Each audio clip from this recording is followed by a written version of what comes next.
नहमदुहु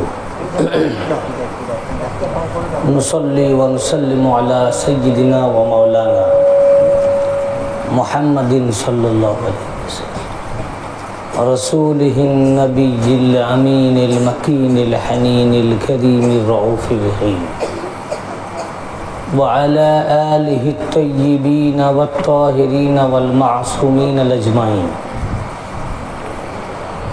खुसूसन अला सय्यिदिनल गौसिल आज़म अला जद्दिही नबीजना व अलैहिस्सलातु वस्सलाम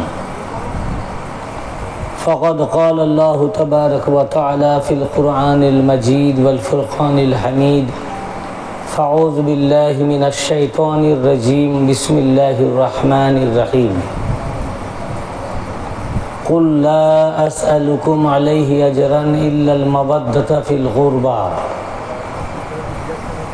सदक़ल्लाहुल मौलानाल अज़ीम व सदक़ रसूलुहुन नबियुल करीम फ़अऊज़ु बिल्लाहि मिनश शैतानिर रजीम बिस्मिल्लाहिर रहमानिर रहीम इन्नल्लाहा व मलाइकतहु युसल्लूना अलन नबी या अय्युहल्लज़ीना आमनू सल्लु अलैहि व सल्लिमू तस्लीमा अल्लाहुम्मा सल्ली अपना फोन रखो मौलाना मुहम्मद व अला आलि सय्यिदिना शफीआना मौलाना मुहम्मद अल्लाहुम्मा सल्ली अला सय्यिदिना मौलाना मुहम्मद व अला आलि सय्यिदिना शफीआना मौलाना मुहम्मद। मुअज़्ज़ज़ सामीन किराम, उपस्थित समस्त आशिकान मुस्तफ़ा मुहिब्बान अहले बैत किराम व गोलामान हजरत गौस आज़म, खास करे आमार सकल पीर भाई व पीर बोन, एछाड़ा एखाने उपस्थित ও অনলাইন লাইভ টেলিকাস্টের মাধ্যমে দূর থেকে সকল সুধীবৃন্দ, আপনাদের প্রত্যেককে জানাই আজ সৈয়দুশ শুহাদা সৈয়দনা হযরত ইমাম হুসাইন আলাইহিস সালাম পাকের শাহাদাত পাকের সমবেদনা এবং জানাই আসসালামু আলাইকুম ওয়া রাহমাতুল্লাহি ওয়া বারাকাতুহু। ওয়া আলাইকুম আসসালাম ওয়া রাহমাতুল্লাহি ওয়া বারাকাতুহু। প্রত্যেক বছরের ন্যায় এই বছরও বর্ধমান জেলার মিলিকপাড়া গ্রামে ইমামবাড়া শরীফ প্রাঙ্গণে সৈয়দুশ শুহাদা শহীদ কারবালা সৈয়দনা হযরত ইমাম হুসাইন আলাইহিস সালাম পাকের এই জিক্রে শাহাদাতের মজলিস পাকের আয়োজন করা হয়েছে। আমরা সমস্ত মুহিব্বিন আহলে বাইত আলাইহিমুস সালাম এবং ইমাম হুসাইন আলাইহিস সালাম পাকের অনুসারী ও ভক্তবৃন্দ এখানে একত্রিত হয়েছি, সমবেত হয়েছি। এই ইমাম পাক আলাইহিস সালাম পাকের জিকির, শাহাদাত পাক, ওনার শাহাদাত পাকের ঘটনা ইত্যাদি সব শোনার জন্য এবং এই জিক্রে আজার মজলিসে উপস্থিত হয়ে এ মহান ইবাদতে শামিল হয়ে অংশগ্রহণ করে আমরা অধিক পুণ্য অর্জন করার নিয়তে এখানে আমরা এসেছি। এখানে অবশ্য ইমাম পাকের যারা মুহিব্বিন বা আহলে বাইত পাকের মুহিব্বিন তারাই এখানে আসবেন, আর যারা ওনাদের মুহিব্বিন না তারা তো আসবেন না, এটা স্বাভাবিকই কথা। আমরা এখানে আপনাদের গ্রামে আমি অনেক বছর থেকে আসছি, বহু বছর থেকে, সেটা আপনারা অবগত আছেন। আমরা প্রত্যেক বছর কিছু না কিছু বিষয়ের উপরে আলোকপাত করি। মুহররম পাকেরই অনেক সাইড আছে, অনেক দিক আছে, সেই সমস্ত দিকে আমরা আলোকপাত করেছি। গত বছর ইমাম হুসাইন আলাইহিস সালাম পাকের উপরে কোরআন পাকের আলোকে, ইমাম পাকের উপরে মার্সিয়া ও মাতমের বৈধতার উপরে কোরআনের দলিল দিয়ে আমরা আলোচনা করেছি ও হাদিসে নববী থেকেও আলোচনা করেছি। আজকে আমরা যে বিষয় নিয়ে আলোচনা করতে যাচ্ছি, যে এই যে কারবালার ঘটনা, এই ওয়াকিয়া, আমরা যেটা জানি বা সচরাচর যেটা আলোচনা হয় বা ওলামায়ে কেরামগণ যেটা আলোচনা করে থাকেন যে এই কারবালার এই ঘটনার জন্য মূল দায়ী হচ্ছে ইয়াজিদ। এবং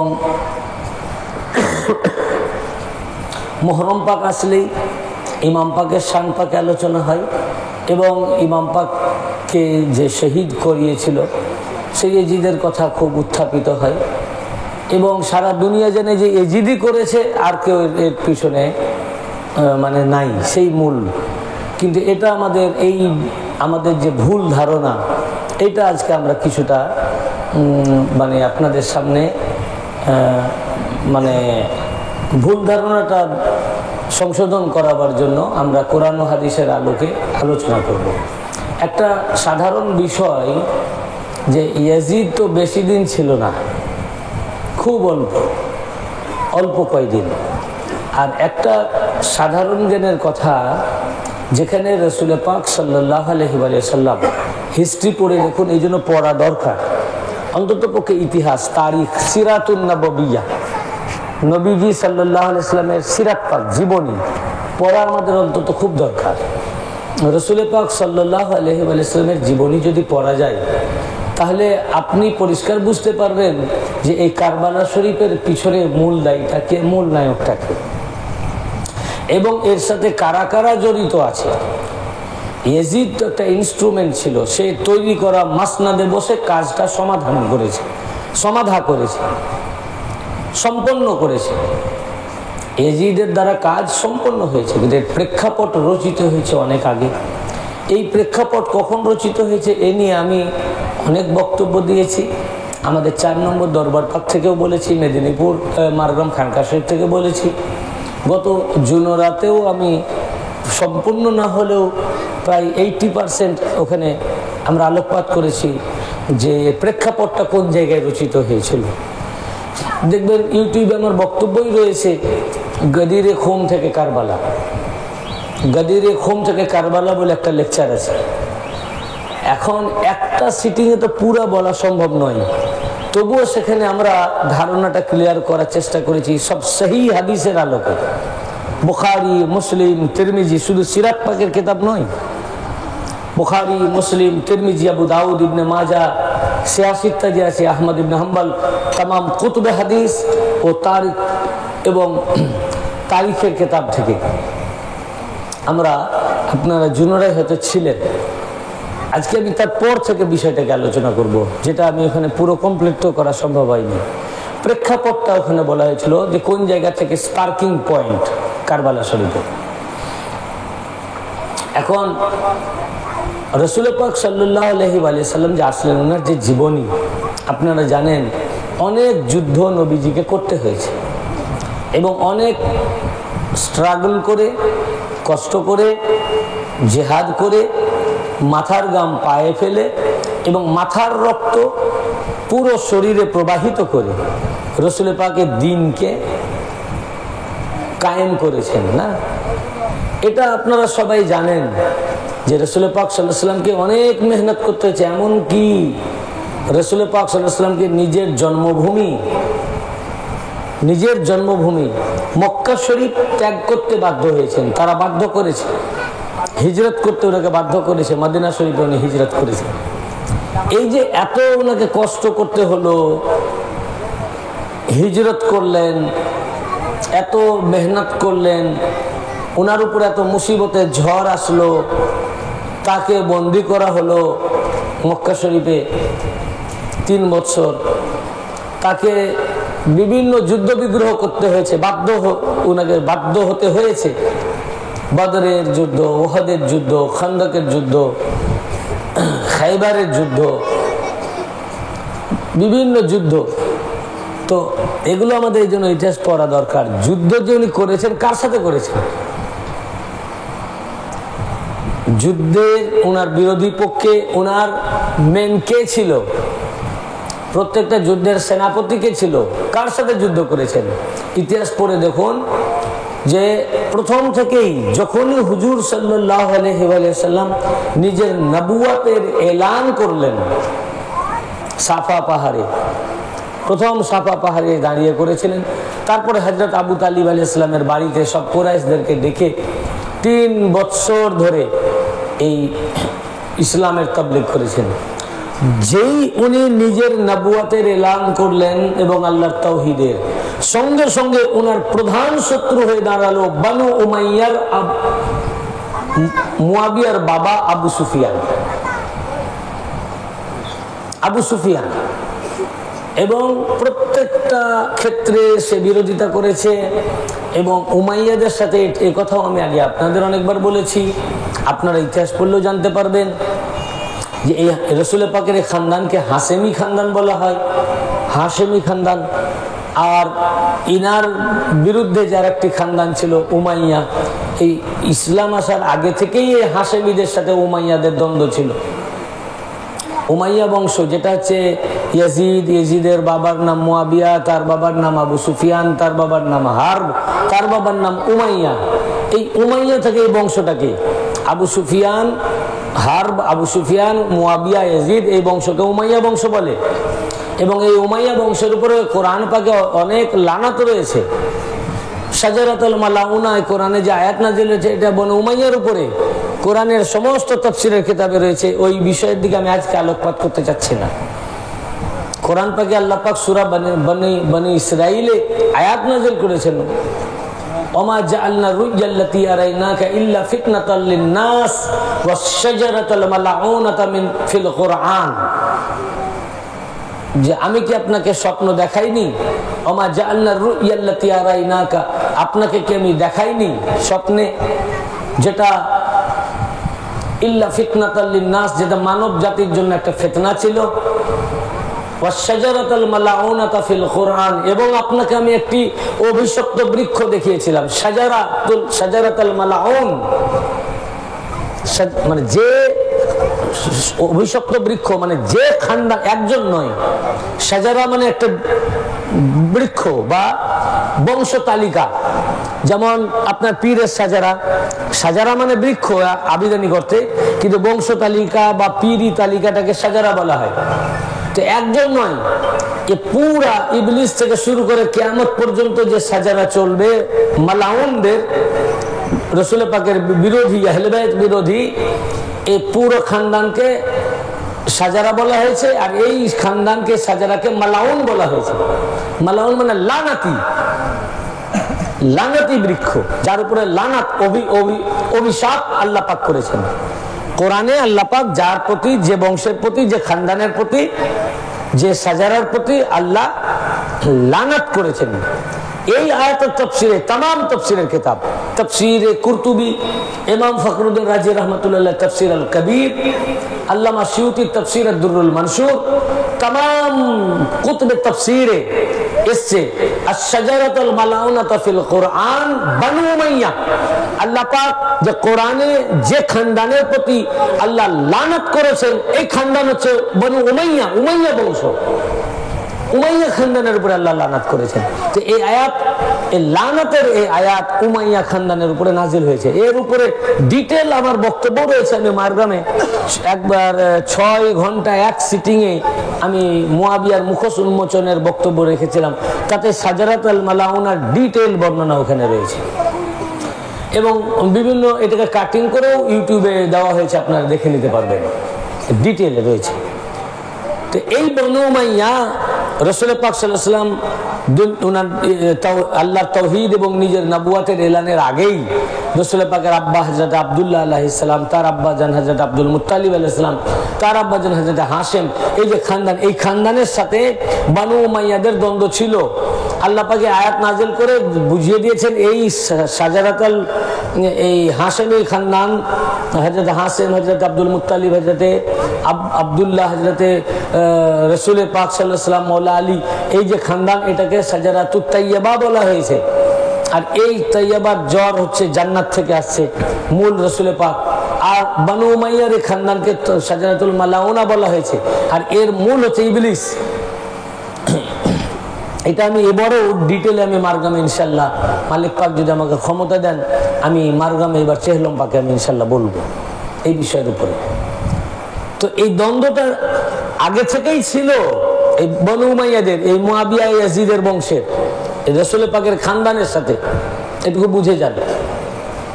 যখনই রসুল পাক নিজের নবুয়তের এলান করলেন, তখন বনু উমাইয়ার আবু সুফিয়ান ছিল ওদের সর্দার। সর্দারে বনু উমাইয়া শুধু নয়, সর্দারে কুরাইশ। সে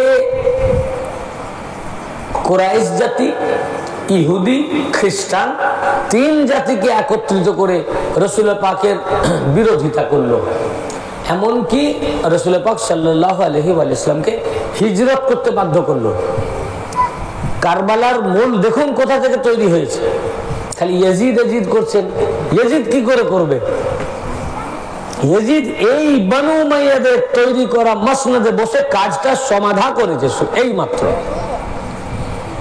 তো মূল দুশ্মনী ইমাম হুসাইন আলাইহিস সালামের সাথে নয়, মূল দুশ্মনী ইমাম হুসাইন আলাইহিস সালামের সাথে নয়, মূল দুশ্মনী রিসালাতে মাআব জনাবে মুহাম্মদুর রাসূলুল্লাহ সাল্লাল্লাহু আলাইহি ওয়াসাল্লামের সাথে। এবং উনার সাথে কেন? যতক্ষণ তাওহীদ, আল্লাহর একত্ববাদ উনি প্রকাশ না করেছেন, ততদিন এই দ্বন্দ্বটা এত ঘোরতর হয়নি। একটা গোত্রীয় দ্বন্দ্ব ছিল, যেমন সব ফ্যামিলি, অনেক ফ্যামিলিতেই থাকে গোত্রীয় একটা দ্বন্দ্ব, কিন্তু এটা খুব ঘোরতর তখন হয়নি। যখনই আল্লাহ রাসূল সাল্লাল্লাহু আলাইহি ওয়াসাল্লাম এক আল্লাহর কথা বললেন, যে তোমরা যে 360 মূর্তির পূজা করছো এগুলো ভুল, মিথ্যা, আল্লাহ এক, তিনি অদ্বিতীয়, ওয়াহদাহু লা শারীকা লাহ, তার কোনো শরীক নাই, তিনি এক অদ্বিতীয়, আর আমি আল্লাহ রসুল। যখনই রসুল পাকের সাথে শত্রুতা কিসে? জমি জায়গা নিয়ে নয়, ঘর বাড়ি নিয়ে নয়, বরং আল্লাহ রসুল তাদেরকে হেল্প করতেন, তাদেরকে নিরাপত্তা দিতেন। বিধবাদের উনি জুলুম করত বিধবাদের উপরে, তিনি সেগুলো প্রতিবাদ করে বিধবাদের বিবাহ প্রথা চালু করেন। মহিলা হলে, মহিলা বাচ্চা, মেয়ে বাচ্চা জন্মগ্রহণ করলে তাদেরকে মাটিতে পুঁতে দিত, তিনি সেগুলো বন্ধ করলেন। গরিবদেরকে উনি হেল্প করতেন। এইভাবে তো উনি সমাজের অনেক উন্নয়ন করেছেন।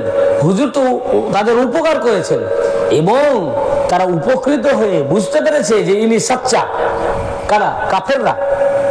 কাফেররা বুঝতে পেরেছে যে ইনি সাচ্চা, ইনি সত্যবাদী, ইনি হক, আর ইনি কখনো মিথ্যা বলেন না। ওই জন্য সাফা পাহাড়ে যখন দাঁড়িয়ে বলেছিলেন যে আমি যদি তোমাদেরকে বলি পিছন থেকে একদল শত্রু আসছে, যে কোনো সময় তোমাদের উপর আক্রমণ করতে পারে, এটা মানবে কিনা? তারা বলেছিল নিশ্চয়ই আমরা মানবো। তুমি বলে না, তোমরা তো দেখতে পাচ্ছ না, কেন মানবে? আমার কথাই কেন মানবে তোমরা না দেখে? বললো যে কারণ আমরা আপনাকে কখনো মিথ্যা বলতে শুনিনি, আপনি আলামিন। তো কাফেররা জানতো ইনি সত্যবাদী, তারাই তাকে আলামিন বলতো। কারা? মূর্তি পূজকরা, কাফের মুশরিকরা বলতো আলামিন। এবং কাফেররা জানতো যে সারা দুনিয়া উল্টে গেল, ইনার কাছে যদি আমরা মাল সুরক্ষিত রাখি তো আমানত থাকবে। তাই মুশরিক ও কাফেররাই ওনার কাছে মাল গুচ্ছিত রাখতো। তখনকার যুগে তো ব্যাংকিং সিস্টেম ছিল না। আপনি আপনার পাশের বাড়ির নামাজি পরেশগার লোকের কাছে মাল গুচ্ছিত রাখেন না, রাখেন ব্যাংকে। তখন ব্যাংকিং ব্যবস্থা ছিল না, চুরি হয়ে যাওয়ার ভয় থাকতো, মাল শেষ হয়ে যাওয়ার, নষ্ট হয়ে যাওয়ার, ধ্বংস হয়ে যাওয়ার নিরাপদ থাকতো না, চুরি হয়ে যেত। তো এই জন্য ওরা জানতো যে ইনি অন্য কারো কাছে মাল দিলে সে খেয়ানত করতে পারে, বা করেছেই অনেকে, কিন্তু ইনি কোনোদিন খেয়ানত করবেন না। এই জন্য যারা মুশরিক, মূর্তি পূজক, তারাই ওনার কাছে নিজেদের মাল গুচ্ছিত রাখতো, যে ইনার কাছে খেয়ানত হবে না, আমানত থাকবে। তাই যখন হিজরত করলেন, হিজরতের সময় মওলা আলী আলাইহিস সালামকে ওনার বিছানায় শুয়ে দিয়ে গেলেন। কি জন্য? উনাকে তো নিয়ে যেতে পারতেন, এই জন্য রেখে গেলেন যে আমার কাছে মাল গুচ্ছিত আছে, আমানত রাখা আছে, এখন আমি হিজরত চলে যাচ্ছি, তারা তাদের মাল পাবে না। এই জন্য উনাকে রেখে গেলেন যে আপনি থাকেন, আপনি আমার কাছে যে কাফির মুশরিক হোক, মানুষ তো তারা, তাদের মাল আমার কাছে আমানত রাখা আছে। এই মাল, যার যা মাল তাকে নিজ নিজ ব্যক্তির হাতে বুঝিয়ে দিয়ে আপনি ফিরে আসবেন। 3 দিন লেগেছিল মাল বুঝাতে। মুশরিকদের ও কাফিরদের মালগুলো উনি মওলা কায়নাত তাদেরকে বুঝিয়ে দিয়ে 3 দিন বাদ মদিনা শরীফে আসলেন। আজ তখনই এসে দেখছেন যে একজন আর একজনের সাথে ভাই ভাই করে দিচ্ছেন। আল্লাহ নবী এক মুহাজিরের সাথে এক মানে আনসারের ভাই ভাই করে দিচ্ছেন। সবাইকে ভাই করে দিলেন, মওলা আলীকে কারো ভাই করলেন না। উনি বাদ ছেড়ে গেলেন। তখন উনি বলে, ইয়া রাসূলুল্লাহ, সবাই ভাই করলেন, আমার ভাই কই? আল্লাহ রসুল বললেন, এটা তিরমিজি শরীফে আছে। তিরমিজি শরীফের 2য় খণ্ডে 214 পৃষ্ঠায় আল্লাহ রসুল বললেন, আনতা আখি ফিদ দুনিয়া ওয়াল আখিরা, তুমি দুনিয়া ও আখিরাতে আমার ভাই। সবাইকে ভাই ভাই করে দিয়েছি, কিন্তু তোমাকে কারো ভাই করিনি, আমি কারো ভাই হইনি। কারণ তুমি এক মওলা, আমি মওলা। মান কুনতু মাওলাহু ফাআলিউল মাওলা, আমি যার মওলা আলী তার মওলা। তো গোলাম কখনো মওলার ভাই হতে পারে না। এক আমি মওলা, আমার ভাই হওয়ার যোগ্যতা কোনো গোলাম রাখে না। আর এক মওলা তুমি আলী, তোমার ভাই হওয়ার যোগ্যতা কোনো গোলাম রাখে না। এই জন্য আমি এক মওলা বাকি, তুমি এক মওলা বাকি, দুই মওলা একে অপরের ভাই। শুধু এখানকার ভাই নয়, দুনিয়ারও ভাই, আখিরাতেও ভাই, কবরেও ভাই, মিজানেও ভাই, পুলসিরাতেও ভাই, জান্নাতেও ভাই। শুধু বলেননি এখানে, মদিনাতে শুধু ভাই নয়, আনতা আখি ফিদ দুনিয়া ওয়াল আখিরা। এবং হাদিসে সহিহ। তো মাওলানা কেন আপনাকে দেখে গেলেন মালগুলো দেওয়ার জন্য? মানেটা কি? মানে মুশরিক, মূর্তি পূজক, কাফের, তারাও জানতো অ্যাজ এ ম্যান, তখন তো নবী হিসাবে এলান করেননি, অ্যাজ এ ম্যান, মানুষ হিসাবে ইনি একজন আদর্শ মানুষ। দুনিয়ায় কায়নাতে ইনার মতো কোনো মানুষ নাই, এটা তারাও বিশ্বাস করত। এবং তারা জানতো ইনি সবচেয়ে সাচ্চা, সত্যবাদী, এবং ইনি উপকারী, এবং ইনি মালের হেফাজতকারী। তারা মাল সুরক্ষিত রাখত।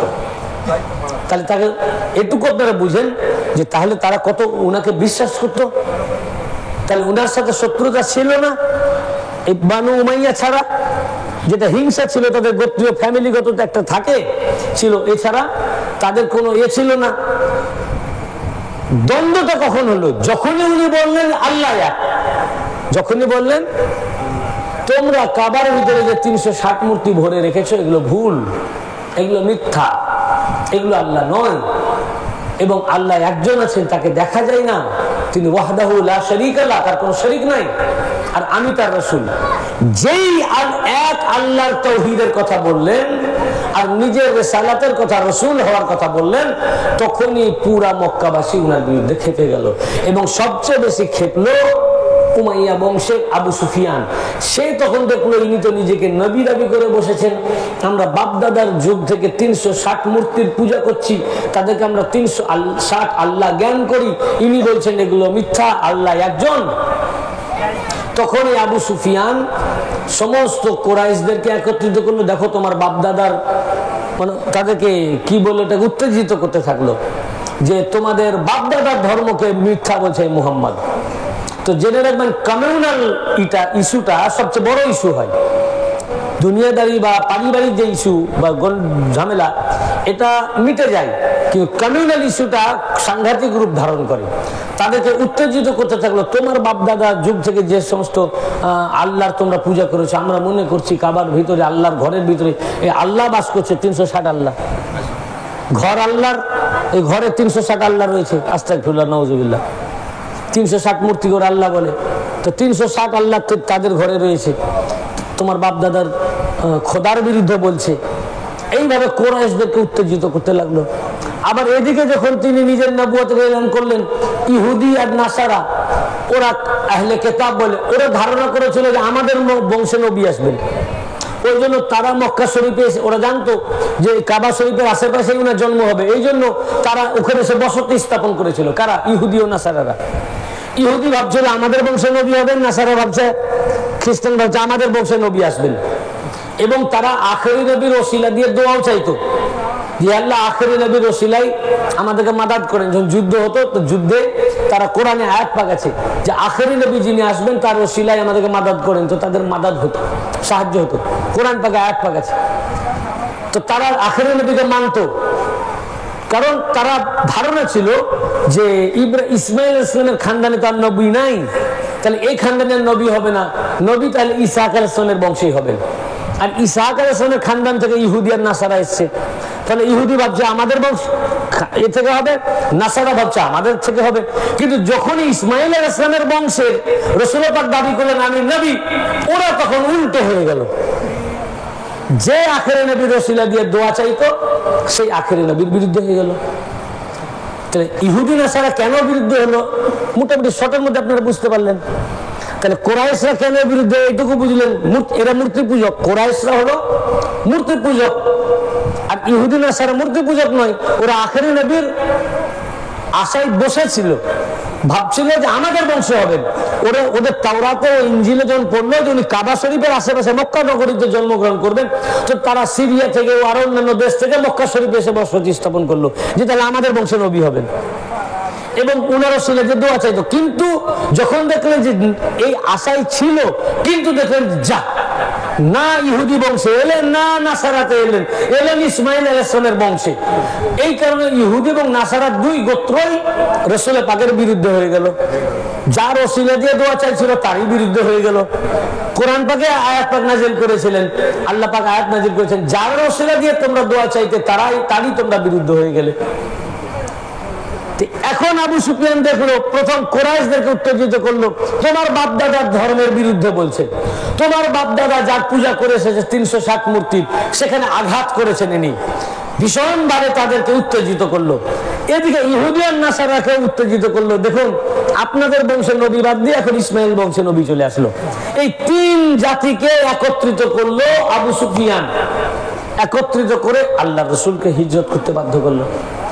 এই যে রসুল পাকের উপরে রাগ, মোটামুটি এটুকু বোঝা গেল। তো কি কারণে? নবীজি তাদের উপকার করেছেন, ব্যক্তিগত কারণে নবীজির উপরে রাগ নয়। রাগটা হচ্ছে উনি এক আল্লাহকে কেন আনলেন। কি বোঝা গেল? বুঝতে পারছেন না? কে পাচ্ছেন না? রাগ এক আল্লাহকে কেন আনলেন। এই বনু উমাইয়া, আর বনু উমাইয়ার আগে থেকে এই গোত্রীয় দ্বন্দ্ব ছিল, এইটাকে ও লুফে নিল, সুযোগ পেয়ে গেল। এমনিতেই গোত্রীয় ধরুন, আপনাদের এক গোত্রের সাথে আরেকটা গোত্রের, একই বংশেরই বা এক গোত্রের সাথে আরেকটা গোত্রের যদি দ্বন্দ্ব থাকে, ব্যক্তিগত দ্বন্দ্ব, পার্সোনাল, কিন্তু আপনার বিরোধী গোত্রের যদি কোনো খোঁজ পান, তখন আপনি ওটাকে হাইলাইট করবেন। কেন? ওর প্রতি আপনার ব্যক্তিগত আক্রোশ আছে, এটাকে প্রকাশ, এটাকে মানে এই ব্যক্তিগত আক্রোশের প্রতিশোধ নেওয়ার জন্য তো ওই খুঁতটাকে বড় করে ধরবেন। তো বনু উমাইয়ার যেহেতু গোত্রীয় দ্বন্দ্ব ছিল, এখন তাদেরই বিরুদ্ধে হুজুর এবারে বলছেন, এবারে রাগটা চরম আকারে হয়ে গেল রসুল পাকের উপরে। তা রাগের কারণ রসুল পাকের ব্যক্তিগত জীবন নয়, জীবন যখনই উনি এক আল্লাহর কথা বললেন, তাহলে অ্যাকচুয়াল রাগটা কিন্তু রসুলুল্লাহর উপরেও নয় সাল্লাল্লাহু আলাইহি ওয়াসাল্লাম, রাগ এক আল্লাহর উপরে। বুঝতে পারলেন কিনা? রাগ এক আল্লাহর উপরে। আল্লাহর রাগটা রাসূল পাকের উপরে আসলো, যে এই এক আল্লাহকে প্রতিষ্ঠিত করেছেন আল্লাহ রাসূল, বা প্রতিষ্ঠিত করতে চাইছেন ইনি কাবার 360 মূর্তিকে ভেঙেছেন, ভেঙে এক আল্লাহকে নিয়ে এসেছেন। তাই রাগটা আসলো উনার উপরে, আর উনার কারণে রাগটা উনার পুরা খানদানের উপর চলে আসলো। উনার উপরে যখন প্রতিশোধ নিতে পারলো না, উনাকে শহীদ করতে পারলো না, উনার এই রাগটা মাওলা আলীর উপরে, উনাকে শহীদ করলো। পরবর্তীতে ইমাম হাসান আলাইহিস সালামের উপরে, পরবর্তীতে ইমাম হুসাইন আলাইহিস সালামের উপরে।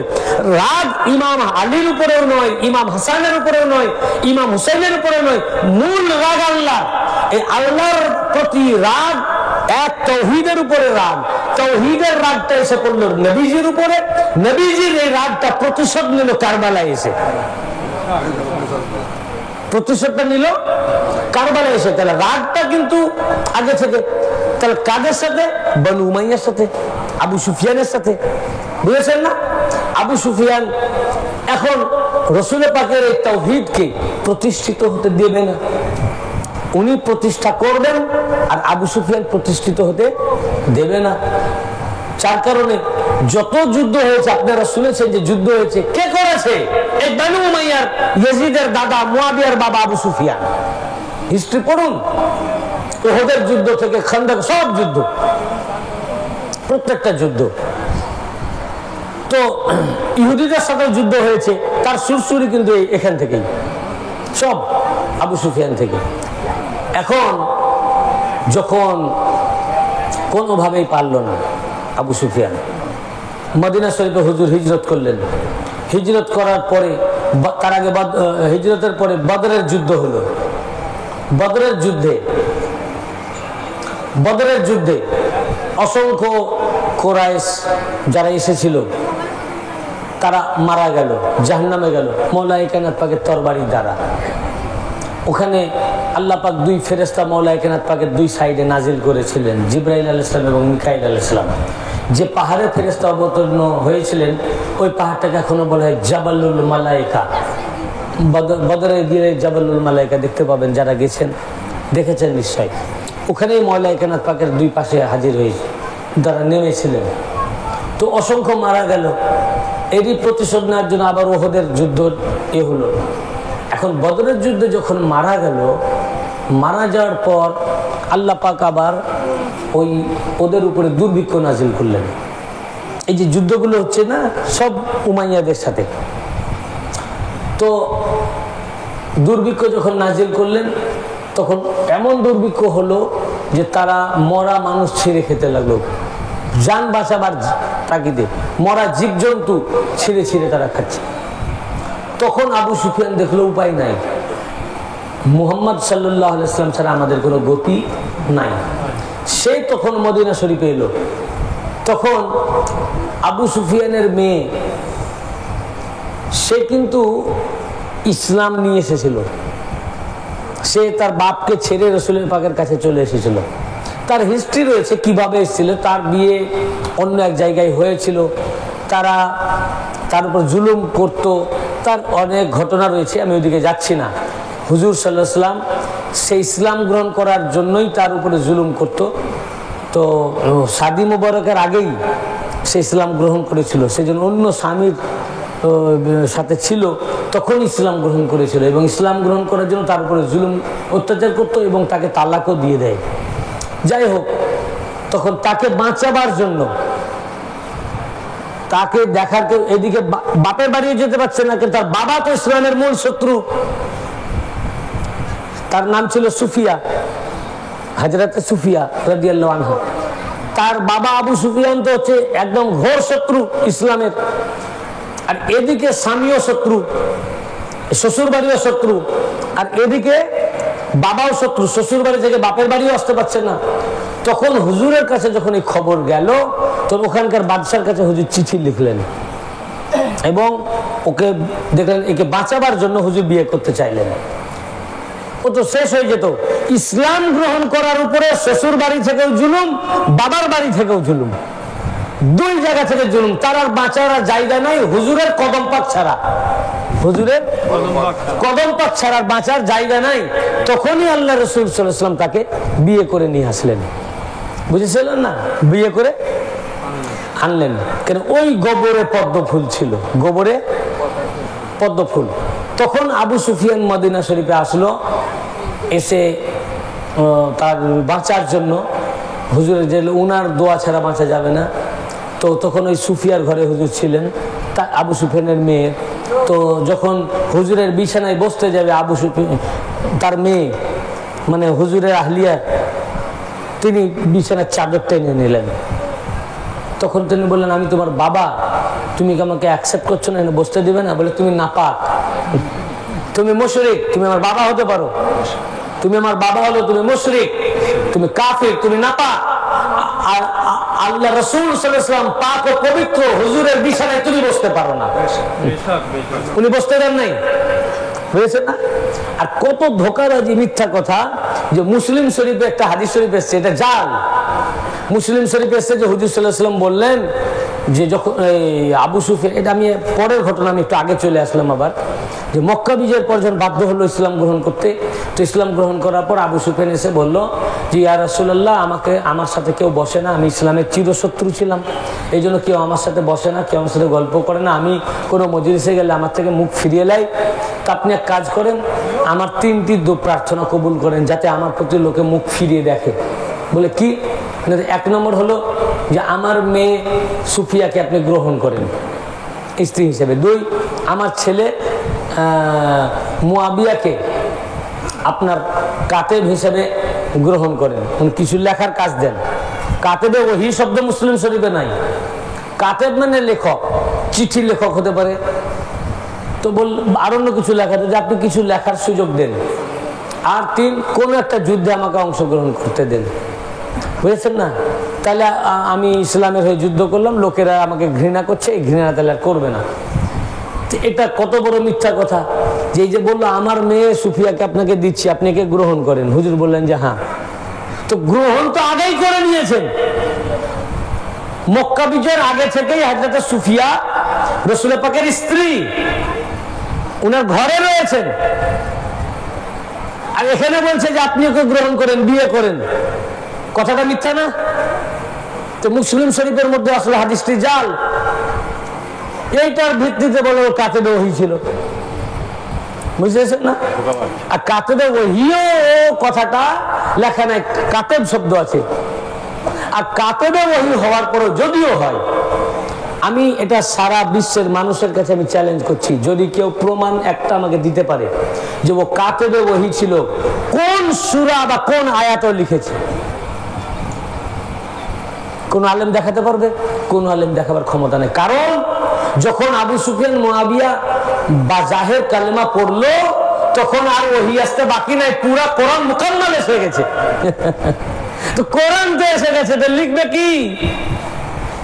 হ্যাঁ, ধোকাবাজি না? বলে কাতেবে ওহী ছিল।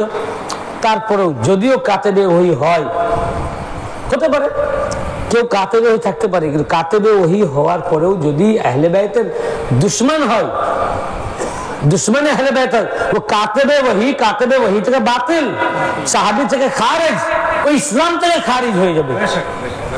এর দলিল রয়েছে কোথায়? বুখারীতে, সহিহুল বুখারী, বুখারী শরীফের হাদিসে পাক, যে একজন কাতেব, এবং সালতানাতে মুস্তাফা বেরেলির লেখা কিতাব তাতেও এই হাদিসটি বুখারী শরীফের মধ্যে এসেছে যে একজন কাতেবে ওহী ছিলেন।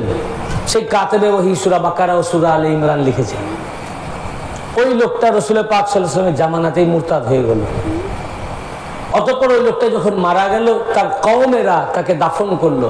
বুখারী হাদিস, সহিহ বুখারী। দাফন করার পর সকালবেলায় পরের দিন উঠে দেখছে যে মাটি তাকে তুলে ফেলে দিয়েছে। লোকেরা ভাবলো যে এ তো মুসলমান ছিল, সাহাবী ছিল, কাতেবে ওহী ছিল, কিন্তু দুশমনি করার কারণে সাহাবীরা বোধহয় ইনার প্রতি মানে বিরুদ্ধ হয়ে গেছে। তো সাহাবীরা হয়তো এই লাশকে তুলে ফেলে দিয়েছে। পরের দিন তার কওমের লোক আরো ডিপ গভীর গর্ত করে পুঁতে দিল। পরের দিন আবার সকালে দেখছে লাশ আবার মাটির বাইরে পড়ে আছে। তখন ভাবলো তাহলে আজকেও রাসূল পাক সাল্লাল্লাহু আলাইহি ওয়াসাল্লাম সাহাবীরা লাশ তুলে দিয়েছে। পরের দিন আরো গভীর গর্ত করে একবারে নিচে, মাটির নিচে পুঁতে দিল। পরের দিনও দেখছে যে মাটি তাকেও তুলে ফেলে দিয়েছে। তখন তারা বুঝলো যে না, এই মুহাম্মদ সাল্লাল্লাহু আলাইহি ওয়াসাল্লামের সাথে দুশমনি করেছে, ইসলাম থেকে বেরিয়ে গেছে, এর জন্য মাটিও একে গ্রহণ করতে চায় না। কোন হাদিস? বুখারী। কোন হাদিস? বুখারী। তার সাহাবী তো দূরের কথা, ওহী লেখার পরেও, সূরা বাকারা লেখার পরেও, আলে ইমরান লেখার পরেও, যার লেখা আলে ইমরান আপনি আমি পড়ছি এখনো, যার লিখে দেওয়া আলে ইমরান আপনি আমি পড়ছি এখনো, সেই কাতেবে ওহী হুজুরের সাথে মুনাফিকি করার জন্য ইসলাম থেকে খারিজ হয়ে গেল, যাকে মাটি তাক গ্রহণ করতে চায় না।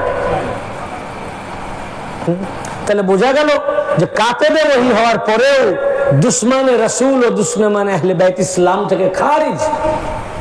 মুনাফিক হতে পারে, সাহাবীও মুনাফিক হতে পারে, কাতেবে ওহীও মুনাফিক হতে পারে। এর উপরে আমি অনেক হাদিস আপনাদের সামনে বর্ণনা করেছি। জুনারাতো আমি সহিহ বুখারী থেকে, মুসলিম শরীফ থেকে, এই আপনাদের পাশের গ্রামে কিছুদিন আগে আমি বর্ণনা করলাম যে এরা মুনাফিক হয়ে গেছে, মুরতাদ হয়ে গেছে, এরা ধর্মচ্যুত হয়েছে। আল্লাহ রাসূল তাদেরকে সাহাবী দাবি করছেন। আল্লাহ পাক বলছেন যে আপনারা জানেন না, আপনি জানেন না আপনার পরে এরা ধর্মে কি নতুনত্ব সৃষ্টি করেছিল এবং উল্টো পায়ে ফিরে মুরতাদ হয়ে গেছে। তো অনেক জলিলুল কদর সাহাবী, তারা উল্টো পায়ে ফিরে যদি মুরতাদ হয়ে যায়, ধর্মচ্যুত হয়ে যায়, বুখারী ও মুসলিম মুত্তাফাক আলাইহি হাদিস, জাহান্নামী হয়ে যায়, তো দুধ ছাই মুআবিয়া কোথায়? যে লোক দেখানো ইসলাম গ্রহণ করেছিল নিজে বাঁচার জন্য। তো সেই আবু সুফিয়ান আসলো মদিনা শরীফে, এসে বলল যে বদরে তো আমাদের সবকে আপনি হত্যা করেছেন, এখন দুর্ভিক্ষের কারণে আমাদের সব শেষ হয়ে যাচ্ছে, আপনি আল্লাহর কাছে দোয়া করুন যেন এই দুর্ভিক্ষ আল্লাহ দূর করে দেন। সে কিভাবে করলো, মানে যেমন ব্ল্যাকমেল করে না সেইভাবে বললো, আপনি কি রহমাতুল লিল আলামিন নন? এই ওয়াকিয়া কোরআনে পাক সূরা মুমিনুন ৭৫ নম্বর আয়াত এর তাফসিরে কানজুল ঈমান ওয়া খাজাইনুল ইরফানের মধ্যে আহমদ রাজা খান বেরেলভির লেখা কানজুল ঈমান এবং নাঈমউদ্দিন মুরাদাবাদী তার খাজাইনুল ইরফান, কানজুল ঈমান ওয়া খাজাইনুল ইরফানের মধ্যে এই আয়াতের তাফসিরে এবং তাফসিরে জালালাইনের মধ্যে আল্লামা সিউতি ও আরো অন্যান্য দিগার তাফসিরের মধ্যে শানে নজুল সেম একই, যে এসে বললো আপনি কি আল আমিন নন? আল আমিন মানে সমস্ত রহমাতুল লিল আলামিন, মানে সমস্ত সৃষ্টি জগতের জন্য রহমত, শুধু মুসলমানদের নয়, সমগ্র সৃষ্টি, কাফের মুশরিকও সৃষ্টি জগতের মধ্যে, তো তাদেরও উনি রহমত, মুমিনদেরও রহমত, মুসলমানদেরও রহমত, কাফিরেরও রহমত, মুশরিকদেরও রহমত, তামাম মাখলুকাত সৃষ্টি জগতের জন্য উনি রহমত, পশু পাখির জন্য রহমত, জন্তু জানোয়ারের জন্য রহমত, সমস্ত মাখলুকের জন্য রহমত। এটাই বললো যে আমরা কাফির মুশরিক হলেও আমাদের জন্য তো আপনি রহমত। তো বলে হ্যাঁ নিশ্চয়, তাহলে আপনি রহমত থাকতে আমাদের উপরে এত দুর্ভিক্ষ কেন? আপনি দোয়া করেন যাতে আমাদের দুর্ভিক্ষ দূর হয়ে যায়। তা আল্লাহ নবী দোয়া করবেন, দোয়া করার সাথে সাথে দুর্ভিক্ষ দূর হয়ে গেল। যেই দুর্ভিক্ষ দূর হয়ে গেল, মানুষ ভাবতে পারে যে এদেরকে আল্লাহ কবুল করে নিয়েছেন, তাই আল্লাহ সঙ্গে সঙ্গে আয়াত নাযিল করলেন তাদের মুখোশ খুলে দেওয়ার জন্য। সূরা মুমিনুন ৭৫-৭৬ নম্বর আয়াত, ৭৫ নম্বর আয়াত আল্লাহ পাক বলেন, ওয়ালাউ আন্নাহুম ইযলামু আনফুসাকুম, না ইযলামু না, উনি আয়াত সূরা মুমিনুনের ৭৫-৭৬ নম্বর আয়াত, যে আল্লাহ পাক বলছেন যদিও আমি তাদের উপরে রহম করি, ওয়ালাউ রাহিমনাহুম ওয়ালাউ রাহিমনাহুম ওয়া কাশাফনা মা বিহিম মিন দুররিল লাজ্জু ফি তুগয়ানিহিম ইয়ামাহুন। হে আমার হাবিব, আপনি দোয়া করেছেন তাই আমি আপনার দোয়া আমি রদ করতে পারি না, তাই কাফেরদের জন্যই হোক আর মুশরিকদের জন্য হোক আমি দোয়া করেছি, তাদের আপনার দোয়া, আপনি দোয়া করেছেন, আপনার দোয়া কবুল করে তাদেরকে আমি বিপদ আপদ দূর করে দিয়েছি।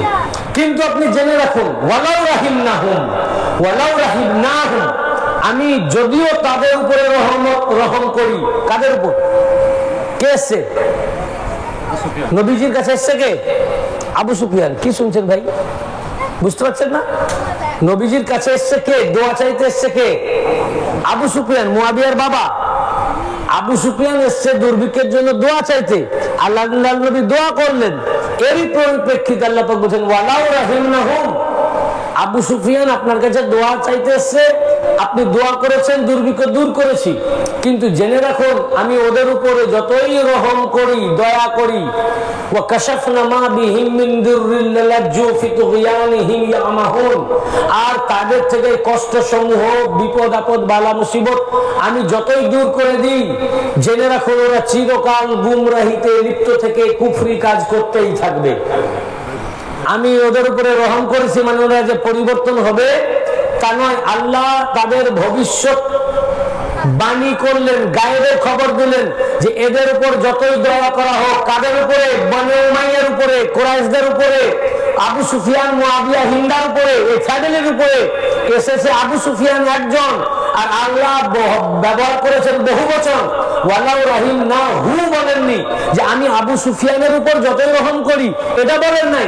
ওয়ালাউ রাহিমনাহুম, এই আবু সুফিয়ানদের উপর, বনি উমাইয়ার উপর, আবু সুফিয়ান, মুআবিয়া, হিন্দা, এদের উপর আপনি জেনে রাখেন যতই আমি রহমত নাজিল করি আর এদের উপর যতই এদের কষ্ট সমূহ, বিপদ আপদ আমি আল্লাহ যতই দূর করি, এরা পরিবর্তন হবে না, এরা গুমরাহ থাকবে এবং কুফরির মধ্যে এরা লিপ্ত থাকবে।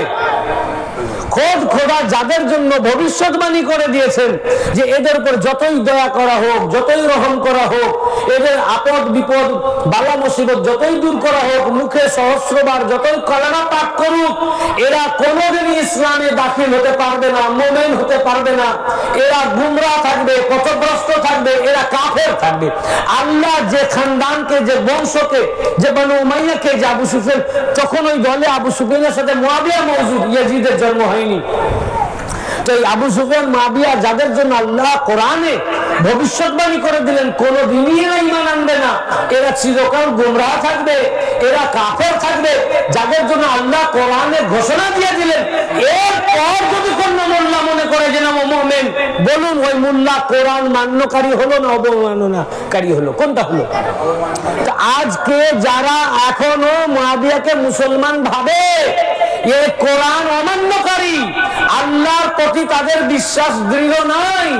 আল্লাহ বলছেন না, এ যতই মুখে কলেমা পড়ুক, যতই ভান করুক ইসলামে ঢোকার, আর যতই হাব্বা জুব্বা পড়ুক, আর যতই মুসলমান সাজুক, আর যতই আমি আল্লাহ ওদের উপর দয়া করি, রহমত নাজিল করি এবং ওদের বিপদ দূর করি, জেনে রাখো এরা গুমরাই থাকবে, পথভ্রষ্টই থাকবে, এরা কাফেরই থাকবে। তুগয়ান মানে কুফর, এরা কাফের থাকবে।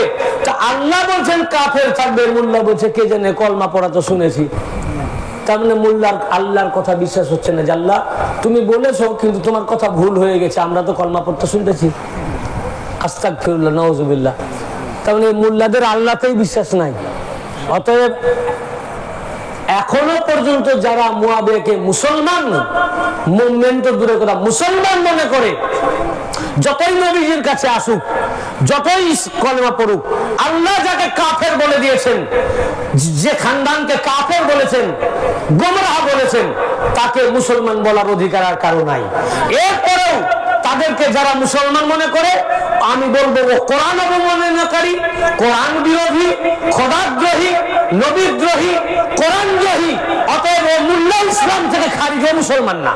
নারায়ে তাকবীর, নারায়ে তাকবীর, নারায়ে রিসালাত, নারায়ে হায়দারি, নারায়ে ইমামত, নারায়ে গাউস। ওরা মুসলমান নয়। জেনে রাখবেন, যারা যারা মুআবিয়াকে হযরত বলে, রাদিয়াল্লাহু আনহু বলে, হযরত রাদিয়াল্লাহু আনহু ছেড়ে দেন, মুসলমান মনে করে, আল্লাহ মনে করেন ওরা কাফির, আল্লাহ আয়াত নাজিল করেছেন ও কাফের, এ খানদান কোনোদিন ঈমান আনবে না, এ খানদান কাফের। কিতাব খুলে দেখেন, ইয়া কোরআন, এ খানদান কাফের, এ খানদান গুমরাহ। এবং গুমরাহ নয়, বলছেন চিরকাল গুমরাহ থাকবে, চিরকাল এরা কাফির থাকবে। যে খানদানকে আল্লাহ কাফির বলে দিয়েছেন, এই খানদানকে যে মৌলভী সাহেব মুসলমান মনে করবে, ও মৌলভী কাফের হয়ে যাবে। ওই মৌলভীর পিছনে নামাজ জায়েজ নাই, কেন ও তো মুসলমান না। দাড়ি থাকুক, অসুবিধা নাই, দাড়ি রবীন্দ্রনাথ ঠাকুরেরও ছিল, পাগড়ি থাকুক, তাতেও সমস্যা নাই। আমাদের প্রাক্তন প্রধানমন্ত্রী মনমোহন সিং, মাননীয় মনমোহন সিং, ওনার মাথা তো পাগড়ি ছিল, কিন্তু উনি পাঞ্জাবি। ফলে পাগড়ি থাকলেও সমস্যা নাই, দাড়ি থাকলেও সমস্যা নাই, ঘাট্টা থাকলেও সমস্যা নাই, এ কিন্তু মুসলমান নয়। ঘাট্টা থাকলেও, দাড়ি থাকুক, টুপি থাকুক, পাগড়ি থাকুক, ও মুসলমান না। মুসলমান ইমানের মাপকাঠি কার হৃদয়ে মুহাব্বতে রাসূল ও মুহাব্বতে আলে রাসূল আছে। যাদের হৃদয়ে মুহাব্বতে রাসূল ও মুহাব্বতে আলে রাসূল, ও মোমেন, ও মুসলমান। এ বাতি তো সব মুনাফিক, সব মুনাফিক। কোরআন খুললাম বলছে, ভাই তাহলে আপনাদের এই আকীদা দুরুস্ত আছে? আপনারা যা মেদিনীপুর দরবার, কাদেরিয়া বা চিশতিয়া আছেন, এখানে যারা এই আকীদার উপরে রয়েছেন, এই ওলি আল্লাহর জামাত, ওলি যে সিলসিলার হন, কাদেরি, চিশতি, নকশবন্দি, মুজাদ্দিদি, সোহরাওয়ার্দী, ওলি আল্লাহর যারা জামাত, যারা এই আকীদার উপরে রয়েছেন, আপনারা খালি এই না যে মেদিনীপুর দরবার বলছেন বলে আপনার এই আকীদা, তা নয়। মেদিনীপুর দরবার, কাদেরিয়া সিলসিলা, চিশতিয়া সিলসিলা, এই যে মুআবিয়াকে কাফির মনে করেন, এটা তাদের নিজস্ব মতামত নয়, এটা কোরআন অনুযায়ী তারা কাফির বলেন। তারা তো আপনাদের আকীদা কোরআন মোতাবেক, আপনারাই সহি রাস্তায় আছেন। এই সংখ্যাটা কম, এই সংখ্যাটা তো কমই তো হবে, হবে না? জান্নাতে কম যাবে না বেশি যাবে? আল্লাহ নবী কি বলেছেন? আমার উম্মত ৭৩ দল হবে। কয় দল বলুন সবাই, কয় দল? তার মধ্যে কটা জান্নাতে যাবে? জাহান্নাম কটা যাবে? তো ৭২টাই তো জাহান্নাম যাবে, তো বেশিরভাগই তো জাহান্নাম যাবে, একটাই তো জান্নাত যাবে। তো বেশিরভাগই মুআবিয়া করবে, হযরত বলবে, রাদিয়াল্লাহু আনহু বলবে, কম ওই এক দলটা মুআবিয়াকে লানাত দিবে। আপনি ভাববেন সবাই বিরুদ্ধে, সবাই যদি মুয়াবিয়ার বিরুদ্ধে হয়ে যায় তাহলে রাসূলুল্লাহর হাদিস মিথ্যা হয়ে যাবে, তাহলে 72টা জাহান্নাম জান্নাতে যাবে, একটা জাহান্নাম হবে। সবাই যদি মুয়াবিয়ার বিরুদ্ধে হতো তাহলে 72টা জান্নাতি হতো, একটা জাহান্নামী হতো, সবাই জান্নাতি হয়ে যেত। কিন্তু সবাই তো জান্নাতি হবে না। আল্লাহ রাসূল বলেছেন বেশিরভাগটা জাহান্নামী, 72:1 অনুপাতে 72টা দল জাহান্নাম যাবে। তো তার মানে 72টা দলই মুয়াবিয়াওয়ালা হবে, একটা দল আহলে বাইতওয়ালা হবে, ইমাম পাকওয়ালা হবে, তাই না? একটা দল। তো 72 বেশি না এক বেশি? 72 বেশি। তো আপনার আশপাশে যত আছে সবই তো 72। তো আপনি মুয়াবিয়াকে হযরতটা এটাই তো বেশি কানে শুনবেন, 72টা দলই মুয়াবিয়াওয়ালা, একটা দল মুয়াবিয়ার বিরুদ্ধে, বুঝেছেন না? এই জন্য হক জামাত যেটা ওটা ছোট হবে, এটা আল্লাহ নবী বলেছেন। মদিনা কারবালা শরীফে 22,000 এজিদি, কত বানু উমাইয়ার, ওরা 22,000 শামী ফৌজ, শামী এবং ইরাকি মিলে, কুফি মিলে। আর ইমাম পাকে কয় 1000ও নাই, 100ও নাই, 72। 22,000 ভার্সেস 72। তাহলে হকের উপর কোনটা কম? 22,000ই জাহান্নামী। এই যে এখানে কত লোক এসছেন, এখানে কজন? এখনই যদি মাইকিং করে দেওয়া হয় যে মিলিকপাড়া গ্রামে অমুক তারিখ পঞ্চরসের গান হবে, 50 টাকা টিকিট, আপনাদের পয়সা লেগেছে এখানে বসতে? 1 পয়সা টিকিট নেওয়া হয়নি, বরং খেতে দেওয়া হবে, খাবার পাবেন, তাতেও লোক নাই। ফ্রি খাবার পাবেন, নিয়াজ পাক খাবেন, তাবাররুক ফ্রি দেওয়া হয়, তাতেও আপনাদের এখানে লোক নাই। আর যদি বলা হতো 1 সপ্তাহ আগে মাইকিং করা হতো যেখানে পঞ্চরসের গান হবে, 50 টাকার টিকিট, লোকে জায়গা দিতে পারতেন। বলে এখানে হবে না, ফাঁকা মাঠ চাই। বলে বর্ষাকালে হবে না, এখন ধান আছে, খরা আসুক বা শীত আসুক, ফাঁকা জায়গা লাগবে, টাকা দিয়েও ওখানে লোক বেশি। তো খারাপ জায়গায় লোক বেশি, খারাপ দিকে লোক বেশি, খারাপ আকীদাতে লোক বেশি। তো যেদিকে লোক বেশি ওই জামাত খারাপ, তাদের আকীদা খারাপ, ওরা জাহান্নামী দল। আর খুব কম সংখ্যক ওইটাই জান্নাতি। তাহলে ঘাবড়াবার কিছু নাই যে আমরা কম, এটাই শুকরিয়া আদায় করেন যে আমরা কমের দলে আছি, আলহামদুলিল্লাহ যে আমরা বেশির দলে নাই। বেশির দলে হলে আমরাও জাহান্নামী হয়ে যেতাম, বুঝতে পেরেছেন না? তো যেটা বলছিলাম, আল্লাহ পাক এই নাজিল করলেন যে ওরা চিরকাল গুমরা থাকবে। সে ফিরে গেল, তারপরেও শত্রুতা ছাড়লো না। কি করলো? ওহদের যুদ্ধ হলো, তাই না? তো এই যে যুদ্ধ, কারবালা বলছেন, কারবালাতে এটাই ইমাম পাক আসার আগে, ইমাম হুসেন ইসলাম জন্মগ্রহণ করার আগে থেকেই কারবালা। কার সাথে? ইয়াজিদের দাদা মুয়াবিয়ার বাবা এবং মুয়াবিয়ার সাথে। এরাই সব ফিল্ড তৈরি করেছে, চির দুশমন। ওহদের যুদ্ধে মুয়াবিয়ার মা, তার নাম কি? হিন্দা। মুয়াবিয়ার মায়ের নাম হিন্দা, ইয়াজিদের মায়ের নাম কি জানেন? মাইসুম। সে কি? খ্রিস্টান। ও মুসলমান হয়নি। এই বনু উমাইয়া একটা করে খ্রিস্টানকে বিয়ে করত। তো মুয়াবিয়ার বিবি ছিল খ্রিস্টান, ইয়াজিদের মা খ্রিস্টান, ওই খ্রিস্টানের বাচ্চা হচ্ছে ইয়াজিদ, তার নাম মাইসুম। আর মুয়াবিয়ার মা হিন্দা, সেও তার অনেক হিস্ট্রি রয়েছে, ওইদিকে যাচ্ছি না, সেগুলো আমার মুখ দিয়ে বর্ণনা করাও সম্ভব নয়, এত তার ক্যারেক্টার রয়েছে খারাপ। এবং মুয়াবিয়া হিন্দার পুত্র, কিন্তু আবু সুফিয়ানের পুত্র না। আমি যদি পরে হয়তো আমি বলবো, ইনশাআল্লাহ দলিল দেবো। হাফেজ ইবনে কাসির নিজেই বলেছেন তার আল বিদায়া ওয়ান নিহায়াতে, ওটা হিন্দার নাপাক পুত্রর নাম মুয়াবিয়া। তো ওহদের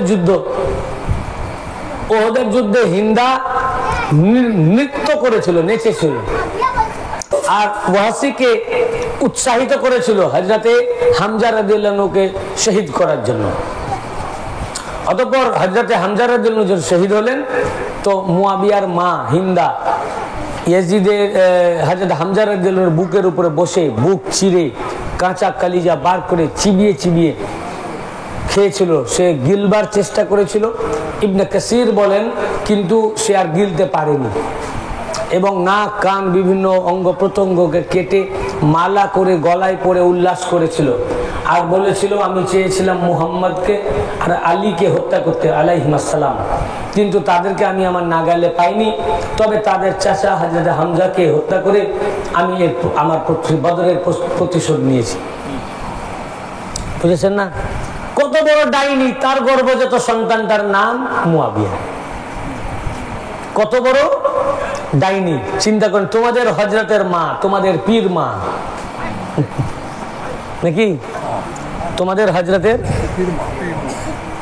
সে হচ্ছে এত বড় ডাইনি ছিল।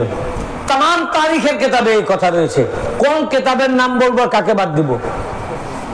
এ ওয়াকিয়া হাফেজ ইবনে কাসির তক এই ওয়াকিয়া বাদ দেন নাই। তিনি তার আল বিদায়া ওয়া নিহায়া কিতাবে উল্লেখ করেছেন, উদ্ধৃত করেছেন। কত রাগ, রাগটা কার উপরে? তো ইমাম হুসাইন আলাইহিস সালাম এসেছেন, আসেন নাই? রাগটা কার উপরে? রাসূল পাকের উপরে। কিসের জন্য? এক আল্লাহর জন্য। যে এই মুহাম্মদ আর এই আলী আলাইহিস সালাম, এই দুজনে এসে আলাইহিস সালাম এই দুজনে এসে কাবার ভিতর থেকে 360 মূর্তিকে ভেঙে চুরমার করেছেন, এক আল্লাহকে প্রতিশোধ করেছেন। তার রাগ, এই কারবালার প্রেক্ষাপট। আপনারা খালি ইয়াজিদ করতেছেন। ইয়াজিদের জন্য তো এরা রাস্তা তৈরি করে দিয়ে গেল ভাই। তারপর কি হলো? বিভিন্ন যুদ্ধ বিগ্রহ হলো, কিছুতেই যেন কিছু আর হলো না। মক্কা বিজয় যখন হয়ে গেল, তখন দেখছি আর উপায় নাই, যে মক্কা জয় হয়ে গেছে, এখন যদি আমরা ইসলাম গ্রহণ না করি আমাদের জান মালের আর হেফাজত হবে না। তাছাড়াও মানে আমাদের উপর জুলুম হবে, অত্যাচার হবে। আল্লাহ ও বুঝতে পারেনি যে আল্লাহ রাসূল এত দয়ালু যে মাফ করে দিবেন। উনি ক্ষমা করে দিয়েছিলেন, মক্কা বিজয়ের সাথে সাথে সবকে মাফ করে দিলেন। বলেন নিরাপত্তা দিলেন যে আবু সুফিয়ান, মুয়াবিয়া যারা আমাদের চিরশত্রু, তাদের বাড়ি যেন হামলা না হয়। আমি তাদের নিরাপত্তা হুজুর দিলেন। এটা বুঝতে পারেনি যে উনি এত বড় রহমত হুজুর সাল্লাল্লাহু আলাইহি ওয়াসাল্লাম আছেন। আর ইহুদি নাসারা বলল যে দেখো, এতদিন ইসলামের বিরুদ্ধে তরবারি ধরেও কিছু করতে পারোনি। যখন মুহাম্মদ সাল্লাল্লাহু আলাইহি ওয়াসাল্লামের পাশে শুধু আলী আর আবু তালিব ছিলেন, আর কেউ ছিল না, পুরা কুরাইশ ওনার বিরুদ্ধে ছিল, তারপরেও ওনাকে তোমরা প্রতিহত করতে পারলে না, বরং আজ পুরা মক্কা ইসলামের জয় জয়কার। অতএব বুঝে রাখো যে তরবারির দ্বারা ইসলামকে প্রতিহত করা সম্ভব নয়। এখন ইসলামে ঢুকে ইসলামের জড় কাটতে হবে, শিকড় কাটতে হবে। তাই তোমরা ইসলামে ঢুকে যাও। তখন আবু সুফিয়ান, মুয়াবিয়া, হিন্দা ওরা এসে ইসলামে ঢুকলো, কালেমা পড়লো, মুসলমান সাজলো। ইসলাম গ্রহণ করছে। হুজুর তো বলবেন না যে না তোমার ইসলাম গ্রহণ করা যাবে না, তোমাকে কলমা পড়তে দেওয়া হবে না। কাফির আসুক, মুনাফেক আসুক, সবাই কলমা পড়বে, পড়ে ওরা মুনাফেক হলো। কিন্তু ওরা যে কলমা পড়লো, সাহাবীরা তো চিন্তা করলেন এরাই তো আমাদের চিরশত্রু। যখন হিন্দা সামনে আসতো হুজুর মুখ ফিরিয়ে নিতেন। কালেমা পড়ার পরে হুজুর মুখ ফিরিয়ে নিতেন, তুমি আমার সামনে আসবে না, তোমার মুখ দেখাবে না, তুমি আমার চাচা জানের হত্যাকারী। এমন ভাবে ওনার কলেজা চিবিয়ে খেয়েছো, আমার সে কথা মনে পড়ে। হুজুর হিন্দার মুখ কোনোদিন দেখেননি। কত বড় লানাত মুয়াবিয়ার মায়ের প্রতি হুজুরের ছিল। এটা কি লানাত না যে মুখ দেখতে চাইতেন না? তো সাহাবায়ে কেরামরা এরাই তো আমাদের শত্রু ছিল। আমার নবীজিকে উপরে এত জুলুম করেছে, হিজরত করতে বাধ্য করেছে, আর আজ কলমা পড়েছে। তো সাহাবীরা করতেন কি, তাদেরকে বসা নিতেন না। তারা বসলে ওনারা উঠে চলে যেতেন, বা তাদেরকে প্রশ্ন দিতেন না। তারা তখন বলতে লাগলো না আমরা এখন মুসলমান, আগে যা করেছি আমরা মোমেন। হযরত ওমর উনিও তো আগে কাফের ছিলেন, কলমা পড়ে মুসলমান হয়ে গেলেন। আমরাও কলমা পড়েছি, মুসলমান। আগে যা করেছি পাঁচটি।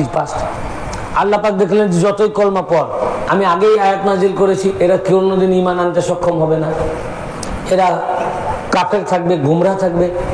এখন এরা যে কলমা তো বাজাহের পড়ে নিয়েছে, সাহাবীদের সবারই সামনে ওপেন ইসলামে ঢুকে গেছে, তাহলে সত্যি ভুল ভাবতে পারে সাহাবায়ে কেরামরা।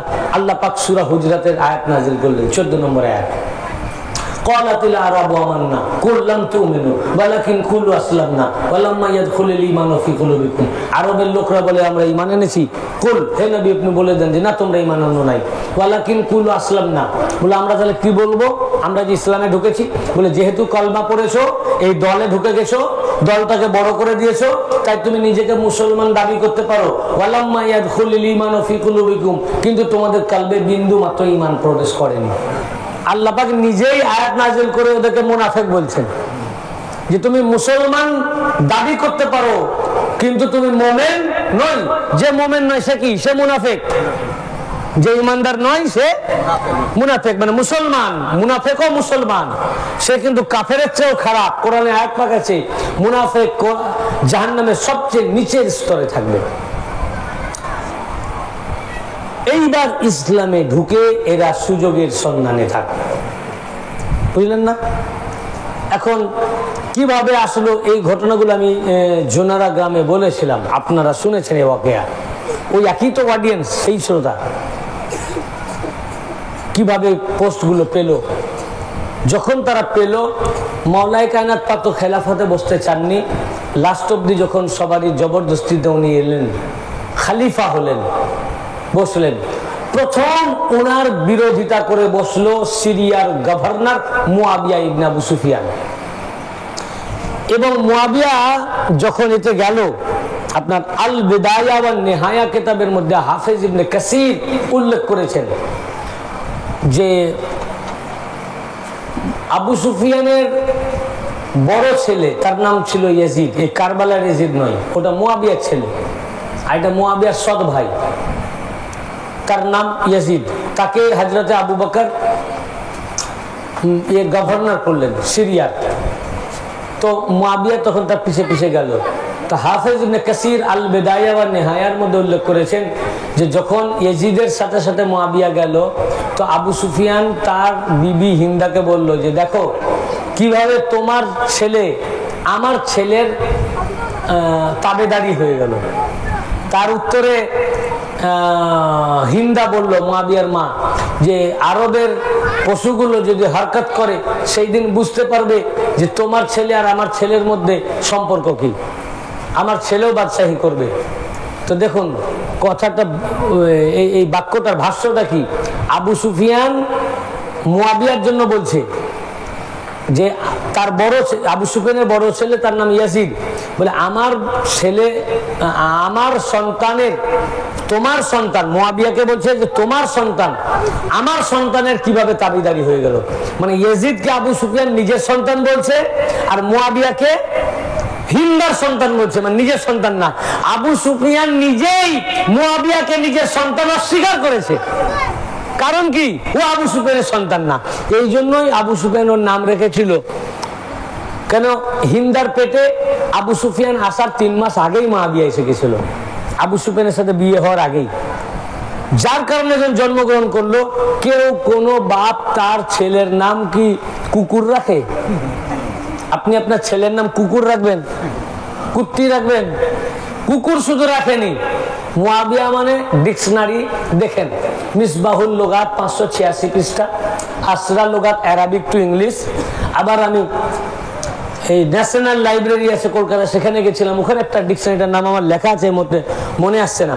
সেই ডিকশনারি তো আরবি টু ইংলিশ, তাতেও লেখা আছে মুয়াবিয়া। মিসবাহুল লুগাতে মুয়াবিয়া মানে কুতিয়া, কুতিয়া মানে বিচ, বিচ মানে ফিমেল ডগ। আর যে আসরা লুগাত, এবং আমি যেটা এতে গেছিলাম ন্যাশনাল লাইব্রেরিতে, যে আরবিক ইংলিশ ডিকশনারি, সেটা তো লেখা আছে মুয়াবিয়া মানে হট বিচ।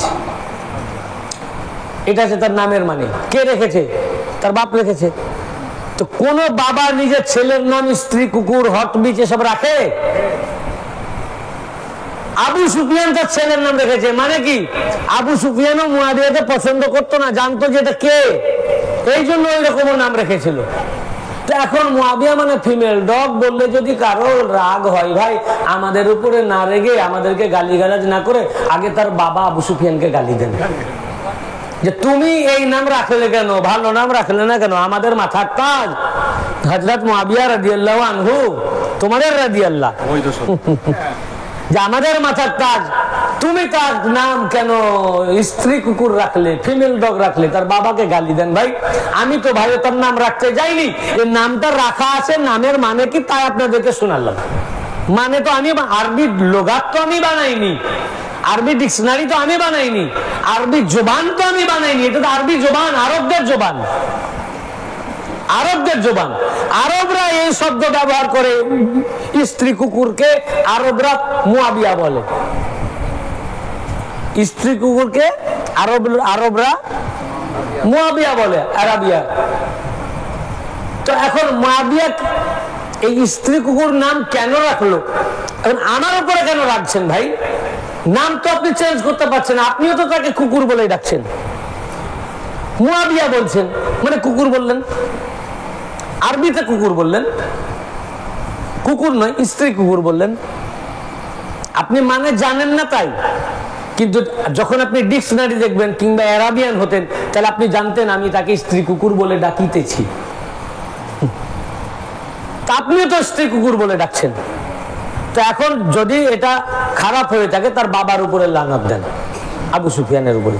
বুঝতে পেরেছেন না? তো এইসব ঘটনা ঘটলো।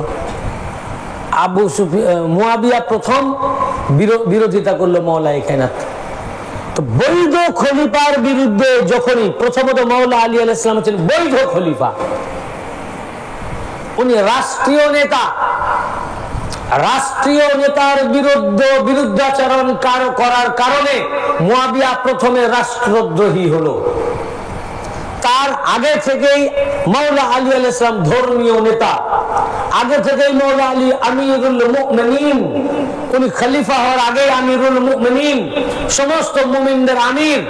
ওদের আমিরুল মুমিনিনের বিরুদ্ধে অস্ত্র ধারণ করা, যুদ্ধ ঘোষণা করা, এটা ধর্মীয় নেতার বিরোধিতা করা, ও ধর্মদ্রোহিতার পরিচয় দিল, ও ধর্মদ্রোহী হয়ে গেল। হাদিসে পাক আবু দাউদ শরীফের হাদিস, ইবনে মাজাহ, আহমদ ইবনে হাম্বল ও আরো দিগার হাদিসের মধ্যে এসেছে যে যদি কোনো বৈধ খলিফা থাকেন, তা আমিরুল মুমিনিন হন, তার হাতে তুমি যদি বায়াত গ্রহণ করো, তার বায়াত গ্রহণের পর দ্বিতীয় কেউ যদি নিজেকে খলিফা দাবি করে বা তার বিরোধিতা করে, এ কথা আমর ইবনুল আস সে নিজেই হাদিস বয়ান করছে, কাবা শরীফের সামনে বসে। আবু দাউদ শরীফের হাদিসে সহিহ, কাবা শরীফের সামনে বসে সে হাদিস বয়ান করছে যে রাসূল পাক সাল্লাল্লাহু আলাইহি ওয়াসাল্লাম বলেছেন যে বৈধ যিনি খলিফা হবেন এবং বৈধ খলিফার হাতে তোমরা বায়াত গ্রহণ করার পর যদি দ্বিতীয় কোনো ব্যক্তি নিজেকে খলিফা দাবি করে এবং সেই খলিফার বিরুদ্ধে যদি সে বিদ্রোহ করে, অস্ত্র ধারণ করে, তোমরা দ্বিতীয় জনকে সঙ্গে সঙ্গে কতল করো। এই কথা যখনই আমর ইবনে আস শোনালো, সঙ্গে সঙ্গে রাবি বলছেন, রাবি ওখানে মওজুদ, তিনি বলছেন আমি বললাম আপনারই চাচাতো ভাই। বলে আপনি যে বলছেন আপনারই চাচাতো ভাই প্রথম বৈধ খলিফা মাওলা আলীর বিরুদ্ধাচরণ করেছে এবং সে আরো অশান্তি সৃষ্টি করেছে, সাহাবীদেরকে খুন করেছে, হত্যা করেছে এবং জুলুমবাজি করছে, সুদ খাচ্ছে, এখন আপনি কি বলবেন? তখন তার মুখটা চুপ হয়ে গেল। তো আল্লাহ রাসূলের হুকুম রয়েছে যে বৈধ খলিফার বিরুদ্ধে যদি দ্বিতীয় কেউ উঠে দাঁড়ায় এবং তার বিরোধিতা করে, দ্বিতীয় জনকে হত্যা করো। তো মুয়াবিয়াকে হত্যা করার হুকুম রয়েছে এবং মাওলায়ে কায়নাত পাকের বিরুদ্ধে যুদ্ধ ঘোষণা করলো, তাকে মেনে নিল না, অজুহাত করলো ওসমান গনির হত্যার কিয়াস। এটাকে বাহানা করে সামনে রেখে, আচ্ছা ভাই এখানে যদি কেউ কাউকে হত্যা করে খুন হয়, তা আপনি কি মমতা ব্যানার্জির বিরুদ্ধে কি করবেন? যুদ্ধ বলে আমি যুদ্ধ ঘোষণা করলাম পশ্চিমবঙ্গ সরকারের বিরুদ্ধে কিংবা ভারত সরকারের বিরুদ্ধে, সব কটাকে ধরে সরকার আপনার ফাঁসি দিয়ে দিবে। আপনি সরকারের বিরুদ্ধে যুদ্ধ ঘোষণা করতে পারেন না, তরবারি ধরতে পারেন না, তার প্রসিডিওর রয়েছে, সিস্টেম রয়েছে, যেখানে অমুক লোক খুন করেছে, বা কে খুন করেছে এর তদন্ত করা হোক, এর জন্য আপনি কোর্টের দ্বারস্থ হতে পারেন। এর জন্য একটা সিস্টেম রয়েছে, সেই সিস্টেমে আগাবে এবং দোষীকে ধরার চেষ্টা করা হবে। দোষীকে তো সঙ্গে সঙ্গে ধরা সম্ভব নয়, সেগুলোকে ধরার জন্য যে সিস্টেম আছে আদালত সেই সিস্টেমে যাবে, গিয়ে তাকে 1 মাস হোক 2 মাস হোক 1 বছর হোক 2 বছর পর হোক দোষীকে ধরে পানিশমেন্ট দিবে। আপনি যদি বলেন এক্ষুনি দোষীকে ধরা চাই, না ধরলে এখন ভারত সরকারের বিরুদ্ধে আমরা যুদ্ধ ঘোষণা করলাম, তো কি হবে? আপনি রাষ্ট্রদ্রোহী হবেন না ভাই? সঙ্গে এবং আপনার প্রতি আদেশ হবে, যেই রাষ্ট্রদ্রোহিতা করবে রাষ্ট্রদ্রোহিতাকে ফাঁসি দেওয়ার হুকুম আছে, এটা রাষ্ট্রীয় আইন। সেখানে রাষ্ট্রদ্রোহী এবং ধর্মদ্রোহী মুয়াবিয়া মাওলায়ে কায়নাতকে ওটাকে বাহানা করে মাওলা আলীর বিরুদ্ধে যুদ্ধ ঘোষণা করলো। আলীর বিরুদ্ধে যুদ্ধ ঘোষণা করার অধিকার কাহারও নাই। আল্লাহ রাসূল সাল্লাল্লাহু আলাইহি ওয়াসাল্লাম বলেছেন, এটা ইবনে মাজাহ এবং তিরমিজি শরীফ 2য় খণ্ডের 213 পৃষ্ঠা। আল্লাহ রাসূল সাল্লাল্লাহু আলাইহি ওয়াসাল্লাম মাওলা আলী, ফাতেমা, হাসান, হুসাইনের জন্য বললেন, হে আলী, হে ফাতেমা, হে হাসান, হুসাইন, তোমাদের সাথে যারা যুদ্ধ করে, আনা হারবুন লিমা হারাবতুম ওয়া সালামুন লিমা সালামতুম, হে আলী, হে ফাতেমা, হে হাসান, হুসাইন, যারা তোমাদের সাথে যুদ্ধ করবে আমি তার সাথে যুদ্ধ করি, এবং তোমাদের সাথে যারা সন্ধি করে আমি তার সাথে সন্ধি করি। তোমাদের সালামতি যারা চাই আমি তার সালামতি চাই। তো তোমাদের সাথে যে যুদ্ধ করবে আমি তার সাথে যুদ্ধ করি, তারপরে সে রাসূলুল্লাহর সাথে যুদ্ধ করে। আলীকে কেন বললেন আলাইহিস সালামকে যে তোমার সাথে যে যুদ্ধ করবে, তোমাদের সাথে যারা যুদ্ধ করবে আমি তার সাথে যুদ্ধ করি? তার মানে নবীজির এটা দেখছেন, জানেন যে মাওলা আলীর সাথে কেউ যুদ্ধ করবে, ইমাম হাসান আলাইহিস সালামের সাথে কেউ যুদ্ধ করবে, হুসাইনের সাথে কেউ যুদ্ধ করবে। বলুন হিস্ট্রি পড়ে মাওলা আলীর বিরুদ্ধে কে যুদ্ধ করেছে? মুয়াবিয়া ছাড়া। মুয়াবিয়া ব্যতীত কেউই যুদ্ধ করেনি। ইমাম হাসান আলাইহিস সালামের বিরুদ্ধে মুয়াবিয়া ব্যতীত কেউ যুদ্ধ করেনি। ইমাম হুসাইনের বিরুদ্ধে মুয়াবিয়ার বেটা ইয়াজিদ ছাড়া কেউ যুদ্ধ করেনি। বনু উমাইয়া, আল্লাহর নবী এই হাদিসে বনু উমাইয়ার জন্য বলেছেন, মুয়াবিয়ার জন্য বলেছেন। এই হাদিস মুয়াবিয়াকে উদ্দেশ্য করে বলেছেন যে এরাই যুদ্ধ করবে, এরাই যুদ্ধ করবে। তাই এদের উদ্দেশ্যে বলেছেন, হে আলী, হে ফাতেমা, হাসান, হুসাইন, তোমাদের সাথে যে যুদ্ধ করবে আমি তার সাথে যুদ্ধ করি, আমি তার সাথে যুদ্ধ করি। তো বলুন বলুন কোন মৌলবী সাহেব আমার সামনে বুকে হাত দিয়ে যে মুয়াবিয়া মাওলা আলীর বিরুদ্ধে যুদ্ধ করলো সে আলীর সাথে করলো না আল্লাহ রসুলের সাথে করলো? যে আল্লাহ রসুলের সাথে যুদ্ধ করে ওর মুসলমান হয়? এগুলো সব আমি কোর্টে পড়িয়েছিলাম। কোর্টে যখন কেস হয়, মুফতি, বড় বড় মুফতি যারা এসেছিলেন তাদেরকে হাদিস পড়ানো হলো, তারাই বলতে বাধ্য হলেন যে এটা রাসূলুল্লাহর সাথে যুদ্ধ করা হলো। তা আল্লাহ রসুলের সাথে যে যুদ্ধ করে ওর মুসলমান?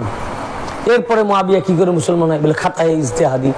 মাওলা আলীর বিরুদ্ধে কোনো ইজতেহাদ চলে না, পীরের বিরুদ্ধে ইজতেহাদ চলে। কে জানে পীর বলেছেন, এটা বললেন, কিন্তু আমার পীর এটা মনে হচ্ছে ভুল বলেছেন, আমি এত বড় আলেম, এইটা আমার মতটাই ঠিক। এই ভেবে আপনি যদি পীরের বিরুদ্ধে যুদ্ধ ঘোষণা করেন, আমি মুরিদ হয়েছে আমার পীরের কাছে ঠিক, কিন্তু আমার পীরের ধারণা ভুল, আমার ধারণা ঠিক, তাই আমি আমার পীরের বিরুদ্ধে যুদ্ধ ঘোষণা করলাম। তো ভাই ওর মুরিদ থাকবে? তো এগুলো মুল্লাদের পাগলামি না? ওরা ইমান থাকবে? মাওলা আলী, মাওলার বিরুদ্ধে তরবারি যখন ধরলো, তার বিরুদ্ধে আর ইজতিহাদ হয়? মাওলা আলীর বিরুদ্ধে ইজতিহাদ হয় না। মাওলা আলী যা করেন তাই হক। আল্লাহ রাসূল বলেছেন, ওয়া আদরিল হক মাহু হাইসু দারা। আলী যেদিকে হক সেদিকে। হক কা পহচান আলী, हक का पहचान अली जो कर रहे हैं वही हक है। আলী আলাইহিস সালাম যাই করছেন তাই হক, যেটা করছেন না মেনে নিতে হবে, যেটা হক আল্লাহ রাসূল বলেছেন। অতএব আলীর অনুসরণ করতে হবে। আলী আলাইহিস সালামের বিরুদ্ধে কে জানে, তাই তো উনি এটা ভুল করলেন, মনে হচ্ছে আমি যেটা ভাবছি এটাই ঠিক। এই যখনই ভাববে যে মাওলা আলী মনে হচ্ছে যেন ভুল করতেছেন, আমার ভাবনা ঠিক, ও ঈমান থেকে খারিজ। মুয়াবিয়া যুদ্ধ করা তো দূরের কথা, যখনই ভেবেছে যে মাওলা আলী আলাইহিস সালামের কথা ঠিক নাই, ওনার চিন্তা ভাবনা ভুল, আমার চিন্তা ঠিক, এ কথা মুয়াবিয়া তো দূরের কথা, যে সাহাবী জেহেনে এই কথা আসবে, আসার সাথে সাথে ওই সাহাবী ইসলাম থেকে খারিজ, ঈমান থেকে খারিজ। কেন? মাওলা আলীকে মানতে হবে। মাওলা আলী হক, ওয়া আদরিল হক, তিরমিজি শরীফের 2য় খণ্ডে 213 পৃষ্ঠা। ওয়া আদরিল হক, আল্লাহুম্মা ওয়া আদরিল হক মাহু হাইসুদা।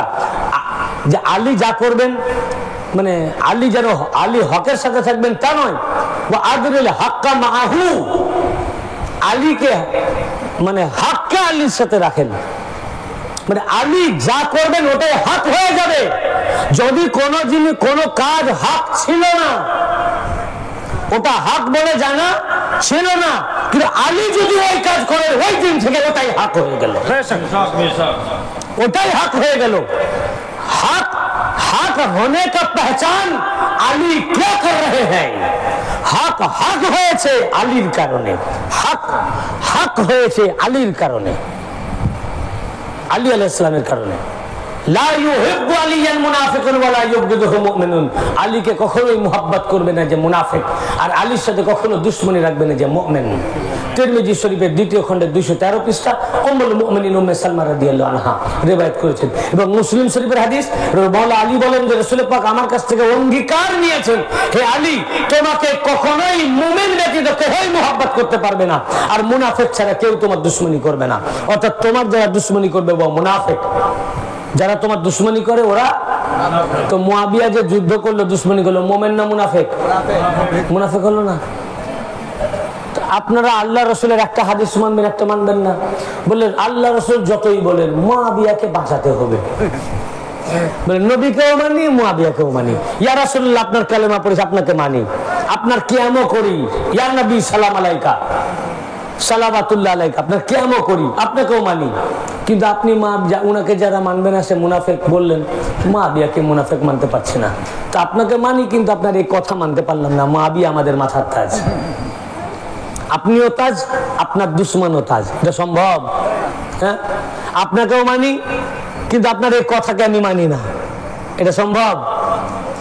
আসলে এ মোল্লা যতই ইয়া নবী সালাম আলাইকা করুক, এ রাসূলুল্লাহরই দুশমন, এ মাওলা আলীর দুশমন না। রাসূলুল্লাহর কথাকে মেনে নিতে পারছে না, যে যতই মুয়াবিয়ার এগেইনস্টে আল্লাহ রাসূল বলেন, ঠিক আছে মুনাফিক আমার জন্য লাগবে, অমুকের জন্য লাগবে, মৌলবীর জন্য লাগবে, তারাও আওয়াজ করছে যে মুনাফিক আলীর সাথে যারা দুশমনি করবে সে মুনাফিক, এটা এরাও আওয়াজ করে। যেই দুশমনি করবে সেই মুনাফিক, সেটা তারাও বলছে। এই জন্য তারা ওয়াহাবিকে মুনাফিক বলছে, দেওবন্দিকে মুনাফিক বলছে, লামাজাবিকে মুনাফিক বলছে, কে বেরেলভি, জামাত ইসলামীকে মুনাফিক বলছে। কেন? এরা দুশমনি আহলে বাইত, বলে যে আলীর সাথে দুশমনি করবে ও মুনাফিক। কিন্তু যখনই মুয়াবিয়া দুশমনি করছে, এটা পারা গেল না, এটা মানতে পারলাম না। সব মুনাফিক হবে, মুয়াবিয়া হবে না, ও মাথার তাজ। এটা কষ্ট হচ্ছে মানতে, মানে রাসূলুল্লাহর কথাও তারা মানতে পারছে না, কষ্ট হচ্ছে। 60,000 সেনা নিয়ে মাওলা আলীর বিরুদ্ধে সে যুদ্ধ করলো। সে যুদ্ধের ঘটনা বিশাল, ওদিকে আমি যাচ্ছি না। ওই যুদ্ধে জামালের যুদ্ধ একটা হয়েছিল, সিফফিনের যুদ্ধ একটা হলো। সিফফিনের যুদ্ধে আম্মার বিন ইয়াসির রাদিয়াল্লাহু আনহু শহীদ হলেন মাওলা আলীর পক্ষ থেকে। আম্মার বিন ইয়াসির রাদিয়াল্লাহু আনহু শহীদ হলেন। ইনার শাহাদাতের ভবিষ্যৎবাণী আল্লাহর নবী আগেই করে গেছেন। বুখারী শরীফের প্রথম খণ্ডে 64 পৃষ্ঠা, সহিহুল বুখারী প্রথম খণ্ড 64 পৃষ্ঠা, আবার প্রথম খণ্ডে 396 পৃষ্ঠা, দুই জায়গায় কি হাদিস। আল্লাহ রাসূল আম্মার বিন ইয়াসির রাদিয়াল্লাহু আনহু গা থেকে উনি মসজিদের ইট বইছিলেন, ধুলো ঝেড়ে দিচ্ছিলেন, আর বললেন ওয়াই আম্মার তাকতুলুহুল ফিয়াতুল বাগিয়া, তাকতুলুহুল ফিয়াতুল বাগিয়া ইয়াদউহুম ইলাল্লাহ ওয়া ইয়াদউনাহু ইলান-নার। আম্মারের জন্য আফসোস, ইনাকে বাগীর জামাত হত্যা করবে, তখন ইনি ওই বাগীর দলকে আল্লাহর দিকে জান্নাতের দিকে ডাকবেন, আর ওই বাগীর দল ইনাকে জাহান্নামের দিকে ডাকবে। এই বাগীটা কে? এর হাসিয়া 5 নম্বর হাসিয়ায় লেখা আছে মুরাদু বিল বাগিয়াতু মুয়াবিয়া ওয়া জুনদুহু। এই বাগীর দ্বারা মুরাদ নেওয়া হয়েছে মুয়াবিয়া এবং সৈন্য দলকে, কারণ আম্মার বিন ইয়াসির রাদিয়াল্লাহু আনহু মাওলা আলীর পক্ষে ছিলেন এবং আলীর পক্ষ থেকে তিনি শহীদ হয়েছেন। তাহলে আল্লাহ রাসূল বললেন যে আম্মার রাদিয়াল্লাহু আনহুকে বাগীর জামাত হত্যা করবে। কে হত্যা করবে বলুন? বাগীর দল হত্যা করবে। আর মুয়াবিয়ার দল হত্যা করেছে, তাহলে মুয়াবিয়ার দল বাগী হলো না? বলুন মুয়াবিয়ার দল কি হলো? বাগী হলো। আল্লাহর রাসূল যাকে বাগী বলেছেন, কার ক্ষমতা আছে তাকে মুসলমান বলতে পারে? ও তো বাগী। সহিহ বুখারী এবং মুসলিম শরীফের হাদিস।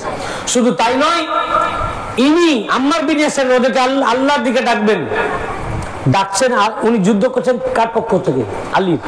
যুদ্ধ করছেন আলী আলাইহিস সালামের পক্ষ থেকে, আর রাসূল পাক বলছেন যে ডাকবে আল্লাহর দিকে। তার মানে আলীর দল আল্লাহর দল, আলীর দল ওয়া ইয়াদউনাহু ইলান নার, আর ওরা ওনাকে জাহান্নামের দিকে ডাকবে। সাফ করে দিয়েছেন আল্লাহ রাসূল, সিফফিনের যুদ্ধে যে দুটো দল থাকবে, দুটো দলে আম্মার রাদিয়াল্লাহু আনহু যে দলে আলীর দিকে ডাকতেছেন, এই দল আল্লাহর দল, আর ওরা যারা আম্মার রাদিয়াল্লাহু আনহুকে ডাকছে তাদের দিকে, ওই দল জাহান্নামী দল, ওরা জাহান্নামের দিকে ডাকবে। তো মুআবিয়াকে আল্লাহ রাসূল সাল্লাল্লাহু আলাইহি ওয়াসাল্লাম দাইয়ে জাহান্নাম, জাহান্নামের দায়ী বলেছেন, দোজখের দায়ী, আহ্বানকারী, আর ইনা আল্লাহর দায়ী, আল্লাহর দিকে আহ্বানকারী। পরিষ্কার করে দিয়েছেন রাসূল পাক যে মাওলা আলী আলাইহিস সালামকে আল্লাহর দল, আর মুআবিয়া এবং মুআবিয়ার দলকে জাহান্নামী দল। এরপরও যদি কেউ বুখারী না মানে, এর চেয়ে আফসোস কি আছে ভাই? এরপর মুআবিয়া করলো কি? আর অনেক কাণ্ড করেছে, আমি শটে শটে যাব। দেখুন, এই যে কারবালা দেখছেন না, ইমাম পাকের শাহাদাত, প্রেক্ষাপট তো এখানেই। ইয়াজিদ কি করেছে? ও তো বেশি করার টাইম পাইনি, যেটুকু যা করেছে ওটা সবচেয়ে জঘন্যতম কাজ, ইমাম পাককে শহীদ করেছে। যে শহীদ করিয়েছে তো এরাই, প্রেক্ষাপট তৈরি করে দিয়েছে এরা, তার আগে যে মুআবিয়া করেছে। এবং শুধু তাই নয়, মুআবিয়া মেম্বারে দাঁড়িয়ে মাওলায়ে কায়নাত পাককে গালিগালাজ করতো, আহলে বাইত পাককে গালিগালাজ করতো, খানদান পাককে কি করতো? গালিগালাজ করতো। 70,000-এরও বেশি মসজিদে এলান করেছিল যে মাওলা আলী আলাইহিস সালামকে গালি দিতে হবে, এবং যে খতিব গালি দিবে না তাকে হত্যা করা হবে। এই অপরাধে অনেক সাহাবীকে হত্যা করেছে, যে মাওলা আলী আলাইহিস সালামকে গালি দেয় ও মুসলমান। আল্লাহ রাসূল বলেছেন মিশকাত শরীফের হাদিসে পাক, মান সাব্বা আলিয়ান ফাকাদ সাব্বানি ওয়া মান সাব্বানি ফাকাদ সাব্বাল্লাহ, যে আলীকে গালি দিল ও আমাকে গালি দিল, আর যে আমাকে গালি দিল ও আল্লাহকে গালি দিল। হাদিসে পাক। তারা বলে যে না, মুআবিয়া গালি দেয়নি। হাদিস পাক তারা পড়ে অথচ গোপন করে, হাদিস পড়ে অথচ মুসলিম শরীফের হাদিসে পাক, সহিহুল মুসলিম হাদিস সহি, প্রত্যেক মাদ্রাসায় এই হাদিস পড়ানো হয়। মুসলিম শরীফ ছাড়া হাদিস তিরমিজি শরীফে দেওবন্দ প্রিন্টের 2য় খণ্ডে 214 পৃষ্ঠা হাদিস আসছে। এই হাদিস সাদ ইবনে আবি ওয়াক্কাস রাদিয়াল্লাহু আনহু বর্ণনা করেন। عن سعد بن ابي وقاص عن ابي قال امر معاويه بن ابي سفيان سعدا فقال ما منعك ان تسب ابا تراب। সাদ ইবনে আবি ওয়াক্কাস রাদিয়াল্লাহু আনহু কে যখন মুআবিয়া ডেকে পাঠালো, ডেকে তাকে হুকুম করলো, আমারা সাদ ইবনে আবি আমারা মুআবিয়া ইবনে আবি সুফিয়ান সাদকে মুআবিয়া ইবনে আবু সুফিয়ান হুকুম করলো, নির্দেশ দিল এবং বলল, তোমাকে কিসে বাধা দিল যে তুমি আবু তুরাবকে গালি দিচ্ছ না? মাওলা আলী আলাইহিস সালামের একটি নাম আবু তুরাব, মাওলা আলী আলাইহিস সালামের অপর এক নাম আবু তুরাব আলাইহিস সালাম। তো আবু তুরাব মানে মাওলা আলীকে তুমি গালি দিচ্ছ না কেন? তিনি বললেন, 3টি জিনিস যতদিন আমার মাথায় থাকবে আমি ওনাকে গালি দিতে পারবো না। তারপর মাওলা কায়নাত পাকের 3টি ফজিলত উনি বয়ান করলেন। আমি সময় বাঁচাবার জন্য ওই অধিকার যাচ্ছি না। তাহলে গালি দেওয়ার জন্য মুআবিয়া প্রেসার ক্রিয়েট করছে। এবং হজে যখন গেল মুআবিয়া, হজে গিয়ে সাদ ইবনে আবি ওয়াক্কাস রাদিয়াল্লাহু আনহুকে বলল, এই হাদিসে পাক ইবনে মাজাহ, সুনানে ইবনে মাজাহ শরীফের হাদিসে পাক 1ম খণ্ড ফাজাইলে আলী হাদিস নম্বর 121, সেখানে হযরতে সাদ ইবনে আবি ওয়াক্কাস রাদিয়াল্লাহু আনহু বলেন যে ফাদাখালা আলাইহি কাদেমা মুআবিয়া ইবনে আবি সুফিয়ান বাদিল হাজ্জাতিহি, হজে মুআবিয়া একবার হজে গেল, ফাদাখালা আলাইহি সাদ রাদিয়াল্লাহু আনহু তখন মুআবিয়ার ঘরে প্রবেশ করলেন ফাযাকারু আলিয়ান, এবং তিনি মাওলা আলী আলাইহিস সালামের তারিফ করলেন, প্রশংসা করলেন। ফানালা মিনহু ফাগাদাবা সাদ, তো মুআবিয়া মাওলা আলী আলাইহিস সালামকে গালিগালাজ করলো, গালিগালাজ করলো। সাদ রাদিয়াল্লাহু আনহু গজবনাক হয়ে গেলেন, ক্রোধান্বিত হলেন। ওয়া ক্বালা ইয়াকুলু হাযা লিরাজুলি সামিতু রাসূলুল্লাহ সাল্লাল্লাহু আলাইহি ওয়াসাল্লাম ইয়াকুল মান কুনতু মাওলাহু ফাআলিন মাওলাহু ওয়া সামিতুহু ইয়াকুলু আনতা মিন্নি বিমানজিলাতি হারুন মিন মুসা লিআন্নাহু লা নাবিয়্যা বাদি ওয়া সামিতুহু ইয়াকুলু লা উতিয়ান্না রায়াতাল ইয়াউম রাজুলান ইউহিব্বুল্লাহ ওয়া রাসূলাহু। সাদ রাদিয়াল্লাহু আনহু বললেন যে উনি রেগে গেলেন, রেগে গিয়ে বললেন তুমি ওই ব্যক্তিকে গালি দিচ্ছ যার ব্যাপারে আল্লাহ রসুল থেকে আমি শুনেছি আমি যার মাওলা আলী তার মাওলা, এবং আল্লাহ রসুল বলেছেন আগামীকাল আমি ঝান্ডা এমন এক ব্যক্তির হাতে দিব যার হাতে আল্লাহ বিজয় রেখেছেন, এবং আল্লাহ আল্লাহ রসুলকে তিনি মুহাব্বত করেন এবং আল্লাহ আল্লাহ রসুল তাকে মুহাব্বত করেন। এবং আমি নবীজি থেকে নিজের কানে শুনেছি তিনি বলেছেন হে আলী তোমার মর্যাদা আমার কাছে ওই রকম যেমন মুসা আলাইহিস সালামের কাছে মর্যাদা হারুন আলাইহিস সালামের, তফাৎ শুধু আমার পর কেউ নবী হবেন না। তো এখানেও সুনানে ইবনে মাজাহ হাদিসে সহিহ, হজে গিয়েও সে মওলা আলী আলাইহিস সালামকে গালিগালাজ করেছে। আবার এই হাদিস মুরুজুজ জাহাব তারিখে মাসুদি ৩য় খণ্ড বেইরুত প্রিন্টে 23 পৃষ্ঠার মধ্যে এসছে যে যখন মুয়াবিয়া হজ করতে গেল তো মুয়াবিয়া হজ শেষে দারুন নাদওয়া মানে তার ওই ঘরে প্রবেশ করলো মক্কা শরীফে। ফাআজলাসাহু মাহু আলা সারিরিহি, সাদ ইবনে আবি ওয়াক্কাস রাদিয়াল্লাহু আনহুকে তারই বিছানায় খাটের উপরে মুয়াবিয়া বসালো। বসার পরে ওয়াকা মুয়াবিয়া তো ফি আলিয়িন ওয়া শাররা ফি সাববিহি, ওনাকে বসিয়ে ওনার সামনে মুয়াবিয়া মাওলা আলীকে গালিগালাজ করতে লাগলো। মৌলবীরা বলে যে না উনি ও গালিগালাজ করেনি, কেতাব পড়ো। গালিগালাজ করতে লাগলো, যখন গালিগালাজ করলো তখন তিনি তার কাছে হামাগুড়ি দিয়ে গিয়ে বললেন যে ক্বালা আজলাস্তানি মাআকা আলা সারিরিক সুম্মা শারিতা ফি সাববি আলী, তুমি কি তোমার খাটে আমাকে বসিয়েছো এই জন্য যে আলীকে গালি দেওয়ার জন্য, গালি শোনাবার জন্য?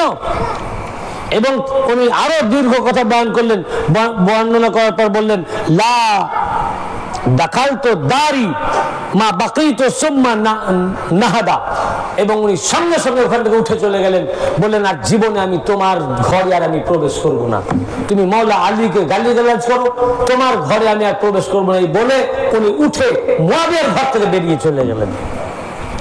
মাওলা এখানে তাকে এইভাবে গালিগালাজ করতো। তো মাওলা আলী আলাইহিস সালামকে যে গালি দেয় ও মুসলমান, ও মুসলমান না। রাসূল পাক সাল্লাল্লাহু আলাইহি ওয়াসাল্লাম বলেন যে আলীকে গালি দিল ও আমাকে গালি দিল। মান সাব উম্মে সালমা রাদিয়াল্লাহু আনহা হাদিস বর্ণনা করেছেন যে আল্লাহ রাসূল বলেছেন মান সাব্বা আলিয়ান ফাকাদ সাব্বানি, মিশকাত শরীফের হাদিসে পাক।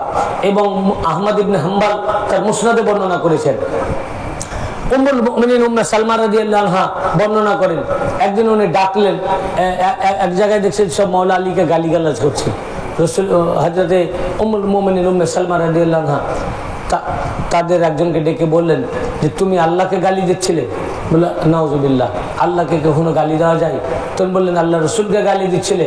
তখন বললেন না না আস্তাগফিরুল্লাহ নাউজুবিল্লাহ, আল্লাহ রসুলকে কখনো আমরা গালি দিতে পারি? তখন বলে আলীকে গালি দিচ্ছিলে? বলে হ্যাঁ এটা ঠিক, আমরা আলীকে গালি দিচ্ছিলাম। তখন তিনি বললেন খোদার কসম, উম্মুল মুমিনিন উম্মে সালমা বলছেন রাদিয়াল্লাহু আনহা, আমি আল্লাহ রসুল থেকে নিজের কানে শুনেছি ওনাকে বলতে, তিনি বলেছেন যে মান সাব্বা আলিয়ান ফাকাদ সাব্বানি ও মান সাব্বানি ফাকাদ সাব্বাল্লাহ, যে আলীকে গালি দিল ও আমাকে গালি দিল, যে আমাকে গালি দিল আল্লাহকে গালি দিল।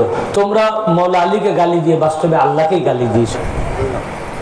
এখন বলেন এরপরে মুয়াবিয়া কি করে মুসলমান হয় যে আল্লাহকে গালি দেয়? ইবনে আব্বাস রাদিয়াল্লাহু আনহু তিনি একদিন রাস্তা দিয়ে যাচ্ছিলেন, কে? ইবনে আব্বাস রাদিয়াল্লাহু আনহু রাস্তা দিয়ে যাচ্ছেন, তো দেখছেন কিছু লোক গালিগালাজ করছে। তো উনি বৃদ্ধ হয়ে গেছিলেন, যার সাথে যাচ্ছেন বলে আমাকে ওখানে নিয়ে চলো। ওখানে গিয়ে বললেন তোমাদের মধ্যে কে যেন আল্লাহকে গালি দিচ্ছিলে? তো বলে মাআজ আল্লাহ, আল্লাহকে কি গালি কেউ দিতে পারে? বললেন তাহলে তোমাদের মধ্যে কেউ রাসূলুল্লাহকে গালি দিচ্ছিলে? বলে মাআজ আল্লাহ, কেউ আল্লাহ রাসূলকে গালি দিতে পারে? তো বলে তাহলে তোমরা আলীকে গালি দিচ্ছিলে? বলে হ্যাঁ আমরা আলীকে গালি দিচ্ছিলাম। তখন উনি বললেন খোদার কসম, আমি নিজের কানে আল্লাহর নবী থেকে শুনেছি যে আমাকে যে গালি দিল ও আল্লাহকে গালি দিল, আর যে আলীকে গালি দিল ও আমাকে গালি দিল। বুঝছেন না? এইরকম ভাবে একটা অশান্ত পরিবেশ সৃষ্টি করেছিল। মেম্বারে মেম্বারে দাঁড়িয়ে মাওলানা কায়নাতকে গালি দিত জুম্মার মসজিদে, এমনকি মারওয়ানকে দিয়ে ঈদের জামাতে নামাজের খুতবায় গালি দিত। ঈদের খুতবাটা আগে হয়তো নাকি, যখনই খুতবায় গালি দিত তো না, ঈদের খুতবা তো আগে হয় না, পরে হয়। তো নামাজ পড়ার পরে মাওলানা কায়নাতকে গালি দিত আহলে বাইত পাকদেরকে। তো যারা সাহাবায়ে কেরাম ছিলেন, মান্নাওয়ালা ছিলেন, তারা চলে আসতো। তখন মুয়াবিয়া হুকুম করলো মারওয়ানকে, হাদিসে পাক, যে তুমি ঈদের খুতবাটা আগিয়ে দাও, কেন লোক তো থাকছে না, পালিয়ে যাচ্ছে। তখন ঈদের নামাজের আগে ও খুতবা দেওয়ার কথা চালু করলো। বলেছেন না, সুন্নতের খেলা, যাতে মাওলা আলীকে গালি দেওয়া শুনতে পারে, সে সুন্নতকে তাবদীল করেছে।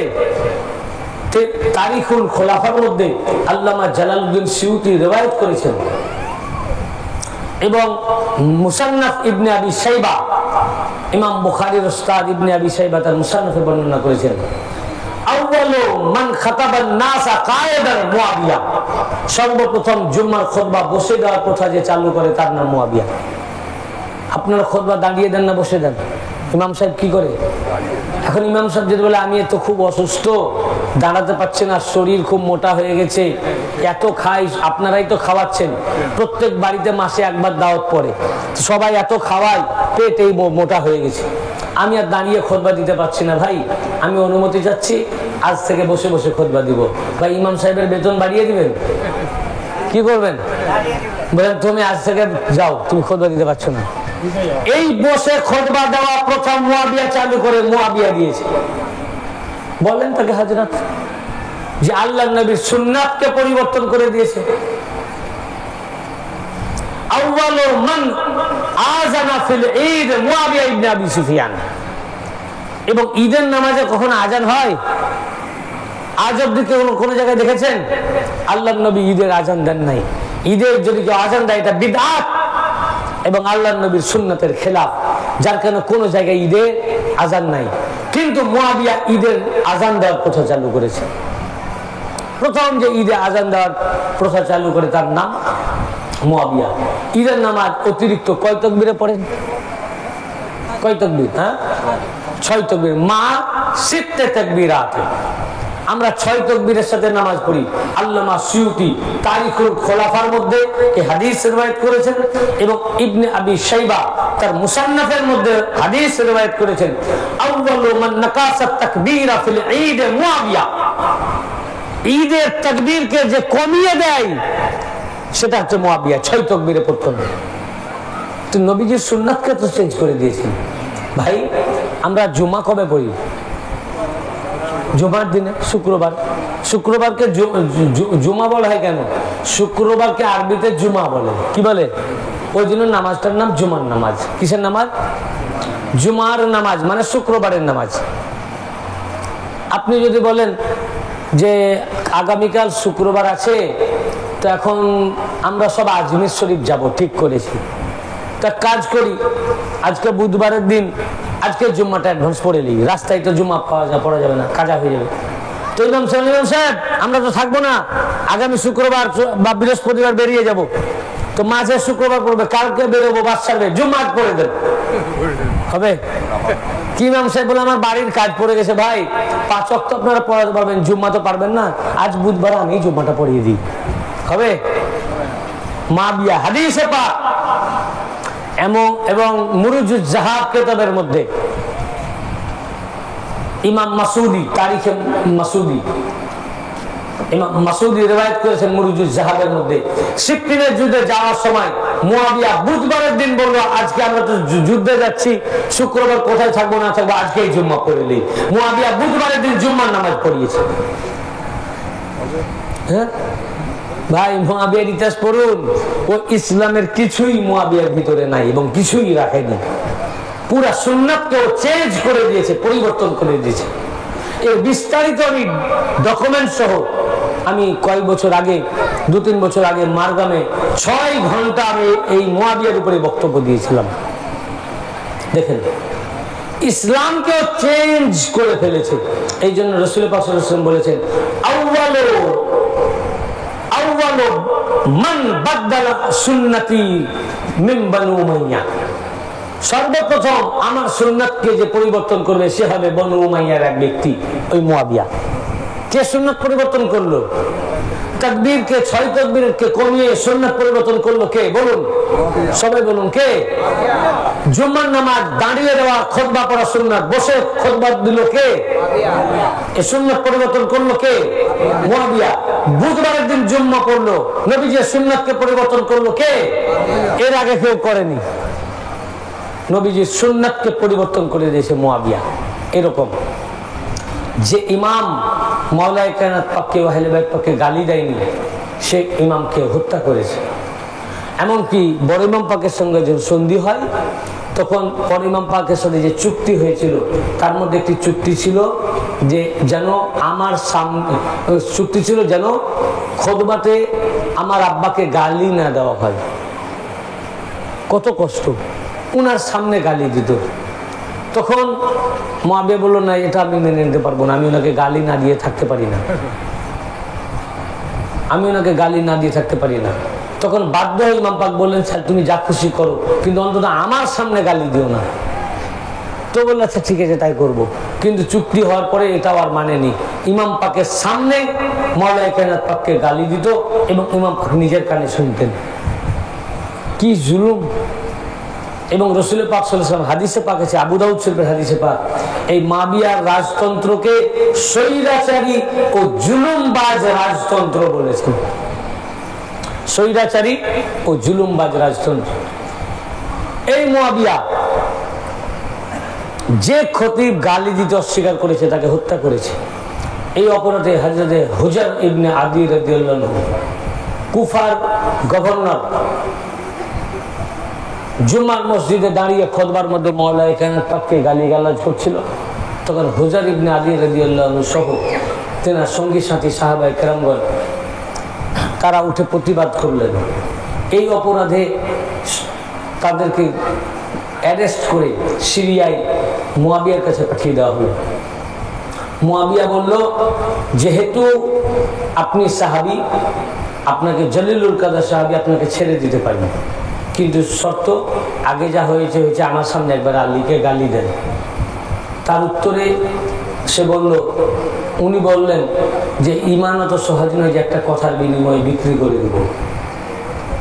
এই গালি না দেওয়ার জন্য মাওলায়ে কায়নাত পাককে মুয়াবিয়া হুকুম করলো যে এদের সবাইকে হত্যা করো। হুজার ইবনে আদি রাদিয়াল্লাহু আনহু সহ তার সঙ্গী সাথীদের দেহ থেকে শিরচ্ছেদ করলো। তাদের দোষ কি? মৌলা আলী আলাইহিস সালামকে গালি দেয়নি। এই অপরাধে সাহাবায়ে কেরামদেরকে হত্যা করলো।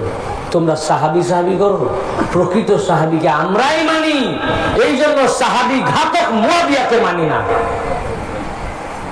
এনারা সাহাবি ছিলেন, হুজার ইবনে আদি রাদিয়াল্লাহু আনহু জলিলুল কাদর সাহাবি ছিলেন। ইনাদেরকে জিন্দা শহীদ করেছে, দেহ থেকে শিরচ্ছেদ করেছে। এই সাহাবি হত্যা করার কারণে সাহাবি ঘাতক মুয়াবিয়াকে আমরা মানি না, ও সাহাবি না, ও সাহাবি হত্যাকারী।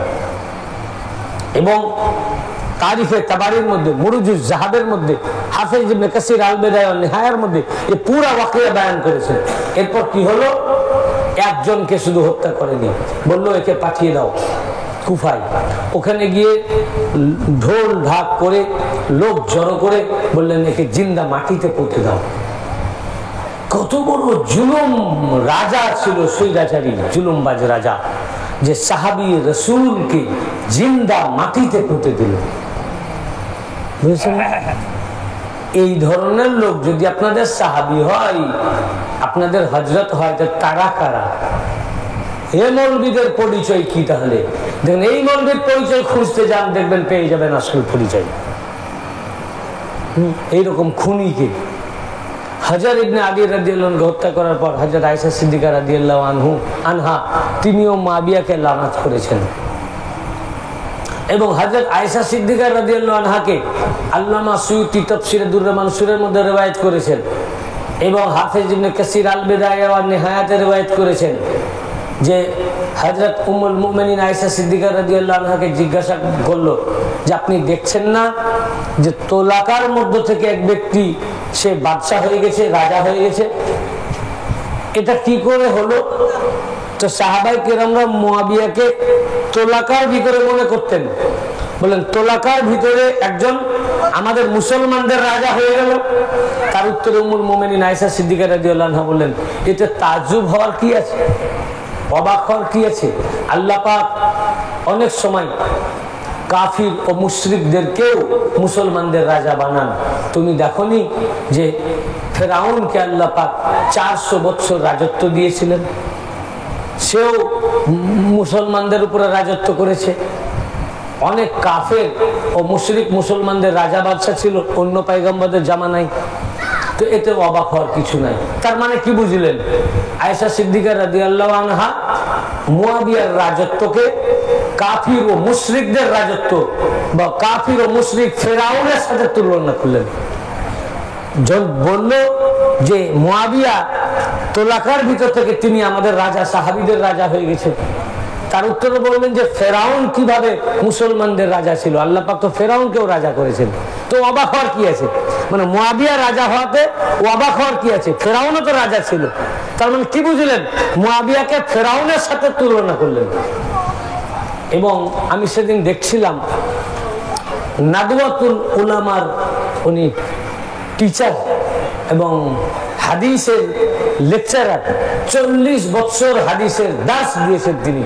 তার নাম মাওলানা সালমান নাদবী। সালমান নাদবী, তিনি দেওবন্দি, তিনি হক রাস্তা পেয়ে গেছেন। মুয়াবিয়ার ব্যাপারে উনি ইউটিউব সার্চ করে দেখবেন, উনি খুল্লা হাদিস ও কোরআন থেকে বলছেন যে মুয়াবিয়া মুসলমানই ছিল না। এবং উনি একটি হাদিস বললেন এবং ওই বইটা ওনার কাছ থেকে শুনে, ওই বইটা আমি আগে জানতাম না, ওই বইটা ওনার কাছ থেকে শুনে আমি নিজেও ডাউনলোড করে নিয়েছি। বইটা মালিকি মাযহাবের এক ইমাম, তিনি এই বইটি লিখেছেন। বইটির নাম মুয়াবিয়া ফিরআউন হাযিহিল উম্মাহ। রাসূল পাক সাল্লাল্লাহু আলাইহি ওয়াসাল্লাম বলেছেন মুয়াবিয়া এই উম্মতের ফিরআউন। মুয়াবিয়া এই উম্মতের ফিরআউন, এটা আল্লাহ রাসূল বলেছেন। এইটার উপরে একটি বই, বইটার নামই হচ্ছে মুয়াবিয়া এই উম্মতের ফিরআউন। তো এরকম ভাবে জুলুমবাজি করলো। এমনকি হযরত আবু বকরের ছেলে মুহাম্মদ বিন আবু বকর, তিনি মওলা আলীর মুহাব্বত করার কারণে তাকে হত্যা করে। মিশকাত শরীফের 617 পৃষ্ঠার মধ্যে হাদিস উল্লেখ আছে। তাকে হত্যা করার পর তার লাশকে টুকরা টুকরা করে কেটে গাধার চামড়ার মধ্যে ভরে আগুন দিয়ে জ্বালিয়ে দেয়। এরপর মুয়াবিয়া দেখলো যে আমার এই কুসন্তান ইয়াজিদকে তো কেউ মেনে নেবে না। লোকেরা বলে মুয়াবিয়া জানতো না ইয়াজিদের ব্যাপারে। মুয়াবিয়াই তো তাকে সব মানে ওর রাজত্বকালে সমস্ত সাহাবীদেরকে হত্যা করে জুলুম করে মুয়াবিয়া রাস্তা পরিষ্কার করে যায়। এবং মুয়াবিয়া মারা যাওয়ার 10 বছর আগে থেকে ইয়াজিদের নামে বায়াত নিতে শুরু করে। 10 বছর জলিলুল কদর সাহাবীরা অস্বীকার করেন। আব্দুর রহমান ইবনে আবু বকর, আবু বকরের বড় ছেলে, তিনি অস্বীকার করেন। তখন মুয়াবিয়া, এটা তারিখে ইবনে কাসির আল বিদায়া ওয়া নিহায়ার মধ্যে হাফেজ ইবনে কাসির উল্লেখ করেছেন যে 1 লক্ষ দিরহাম ঘুষ দিয়ে পাঠালো। কত?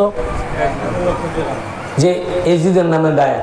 তো ইয়াজিদের নামে বায়াত করার জন্য ঘুষ পর্যন্ত মুয়াবিয়া দিয়েছে, জবরদস্তি করেছে, ভয় দেখিয়েছে, হত্যাও করেছে যে ইয়াজিদের নামে বায়াত হয়নি। এই জুলুমবাজির নাম খেলাফত। তো আব্দুর রহমান ইবনে আবু বকর প্রত্যাখ্যান করলেন, বললেন যে অর্থের বিনিময়ে আমি ঈমান বিক্রি করতে পারি না। উনি টাকা প্রত্যাখ্যান করলেন, ফেরত পাঠিয়ে দিলেন দিরহাম। তখন তারিখে তাবারির মধ্যে এসছে মুয়াবিয়া হুমকি দিল যে তুমি যদি ইয়াজিদের নামে বায়াত না হও তোমাকে হত্যা করব। তার উত্তরে আব্দুর রহমান ইবনে আবু বকর বললেন, তুমি যদি আমাকে হত্যা করার কথা বলো তাহলে তোমার উপরে দুনিয়াতে আল্লাহর লানাত এবং আখিরাত তোমার জন্য জাহান্নাম। তো মুয়াবিয়ার উপরে লানাত কে দিলেন? আল্লাহ রাসূলের সাহাবী হযরত আবু বকরের ছেলে। তো মুয়াবিয়ার উপর লানাত দেওয়া আবু বকরের ছেলের সুন্নাত, সাহাবীর সুন্নাত, এবং মুয়াবিয়াকে জাহান্নামী বলা সাহাবীদের সুন্নাত, আবু বকরের ছেলের সুন্নাত। তিনি সাহাবী বললেন, এরপর দেখলেন আমাকে তো হত্যা করবে। উনি মক্কা চলে গেলেন। মক্কাতে কিছুদিন পর খবর আসলো উনি ইন্তেকাল করেছে। ওখানে ওনাকে হত্যা করে দিয়েছে। এরকম জুলুম করেছে। 10 বছর ধরে ইয়াজিদের নামে পুরা মক্কা মদিনার এবং সিরিয়ার কুফার সব জায়গার সাহাবীদেরকে, এমন কোন সাহাবী বাকি ছিল না। এমনকি হযরত উমরের ছেলে আব্দুল্লাহ ইবনে উমর পর্যন্ত ইয়াজিদের হাতে বায়াত হতে বাধ্য হন। সব বায়াত হয়ে গেছিল, শুধু বায়াত হননি ইমাম হুসাইন আলাইহিস সালাম। তো এই যে কারবালা, এর পুরো প্রেক্ষাপট তো তৈরি করে দিয়েছে। হ্যাঁ, সব তৈরি করে এজিদকে বসিয়ে বললো এবার তুমি তোমার কাজ করো। কিভাবে করবে? ইমাম পাককে শহীদ করবে, ওনার সার মোবারক বর্ষার ডগায় মানে নিয়ে শহরে শহরে ঘোরাবে। এই শিক্ষা মুআবিয়া দিয়েছে কখন? ইবনে হামেক রাদিয়াল্লাহু আনহু, হাফেজ ইবনে কাসির আল বিদায়া ওয়া নিহায়া কিতাবের মধ্যে উল্লেখ করেছেন যে ইবনে হামেক রাদিয়াল্লাহু আনহু মুআবিয়ার ভয়ে পালিয়ে গেলেন এবং গুহার মধ্যে আশ্রয় নিলেন। গুহায় যখন আশ্রয় নিলেন, একটি সাপ এসে দংশন করলো, তাতে উনি ইন্তেকাল করলেন। মুআবিয়া এলান করে দিল যে তার মাথা এনে দিতে পারবে তাকে পুরস্কৃত করা হবে। খুঁজতে খুঁজতে সেই গুহায় তাকে পাওয়া গেল। মুআবিয়ার লোক দেহ থেকে মাথা কেটে নিল এবং তাকে না পাওয়ার জন্য তার স্ত্রীকে বন্দি করে জেলের মধ্যে রাখলো। কত বড় জুলুম! এটা মুসলমান রাজত্ব চলছিল কি ভাই?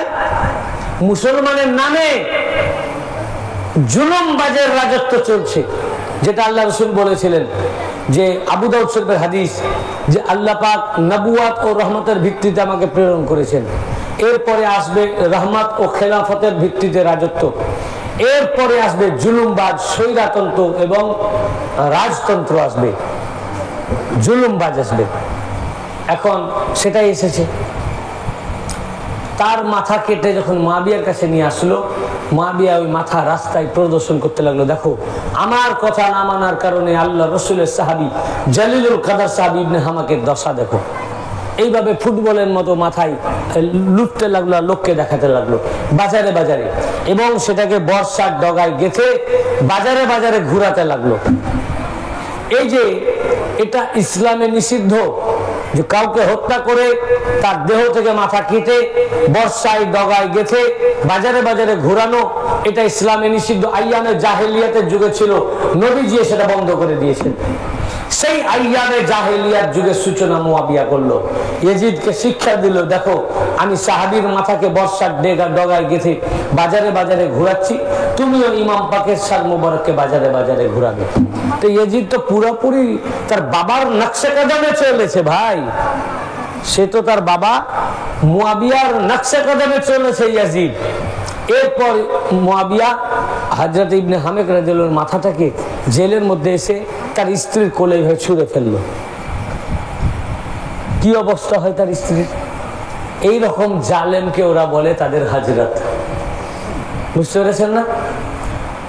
10 বছর ধরে সবকে বায়াত করে নিল। ইয়াজিদকে বলল সবকে আমি বায়াত করেছি, 4 জনকে পারিনি। একজন ইমাম হোসেন আলাইহিস সালাম, দুই নম্বর হচ্ছে আব্দুল্লাহ ইবনে উমর, 3 আব্দুল্লাহ ইবনে আব্বাস, 4 আব্দুল্লাহ ইবনে জুবাইর। এদেরকে তুমি বসার সাথে সাথেই বায়াত তলব করবে। এরা যদি অস্বীকার করে দেহ থেকে মস্তক বিচ্ছিন্ন করতে তুমি দ্বিধা করবে না। এরপরে ইয়াজিদ বসলো, বসার সাথে সাথে কারবালা হলো। তো কারবালা তো ইয়াজিদ বসার পর বেশি দিন ঘটেনি, ও বসেছে রজব মাসে, 160 হিজরির রজব মাসে।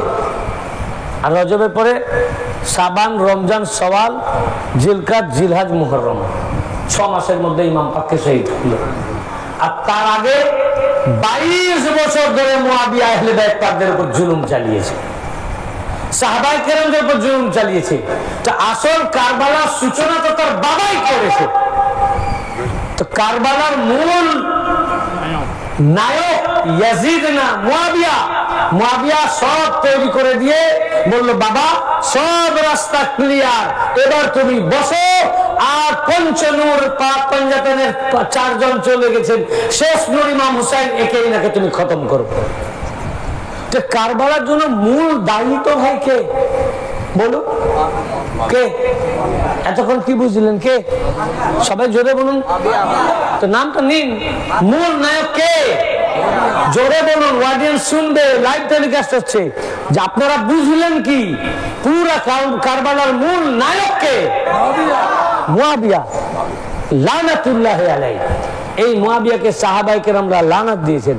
হযরতে, আমি আর টাইম নিচ্ছি না, এখন সব ডকুমেন্ট আমার এখানে আছে। হযরত মুহাম্মদ ইবনে আবু বকর লানাত দিয়েছেন, বলেছেন লাইন ইবনে লাইন, মুআবিয়াকে বললেন তোর উপরে লানাত, তোর বাবার উপরে লানাত। হযরত আব্দুর রাজ্জাক যিনি মুসান্নাফ ইবনে আব্দুর রাজ্জাক এই কিতাব লিখেছেন, যে আব্দুর রাজ্জাক ইমাম বুখারীর উস্তাদ, ইমাম বুখারীর টিচার, তিন সামনে একদিন মুআবিয়ার কথা তোলা হলো ওনার মজলিসে। যখনই মুআবিয়ার নাম উঠানো হলো, ইবনে হযরত আব্দুর রাজ্জাক রাহমাতুল্লাহ আলাইহি তিনি বললেন যে আমার এই পবিত্র মজলিসকে আবু সুফিয়ানের পুত্রের নাপাক নাম উচ্চারণ করে আমার মজলিসকে অপবিত্র করো না। হ্যাঁ, ইমাম বুখারীর উস্তাদ আব্দুর রাজ্জাক তাকে কথা বলেছেন। খুলে দেখুন, এগুলো আমি সব মারগ্রামে পেজ পৃষ্ঠা সহ বলেছিলাম। এখানে আমি সময় বাঁচাবার জন্য অত ওইদিকে যাচ্ছি না। হযরত আব্দুর রাজ্জাক, হযরতে ইবনে আব্বাস মুআবিয়াকে গাধা বলেছেন। হাদিস পাকে মুসান্নাফ ইবনে আবি শাইবা এবং আরো হাদিস পাকের মধ্যে এসছে যে মুআবিয়া 1 রাকাত বেতের নামাজ পড়লো। আপনারা কয় রাকাত পড়েন?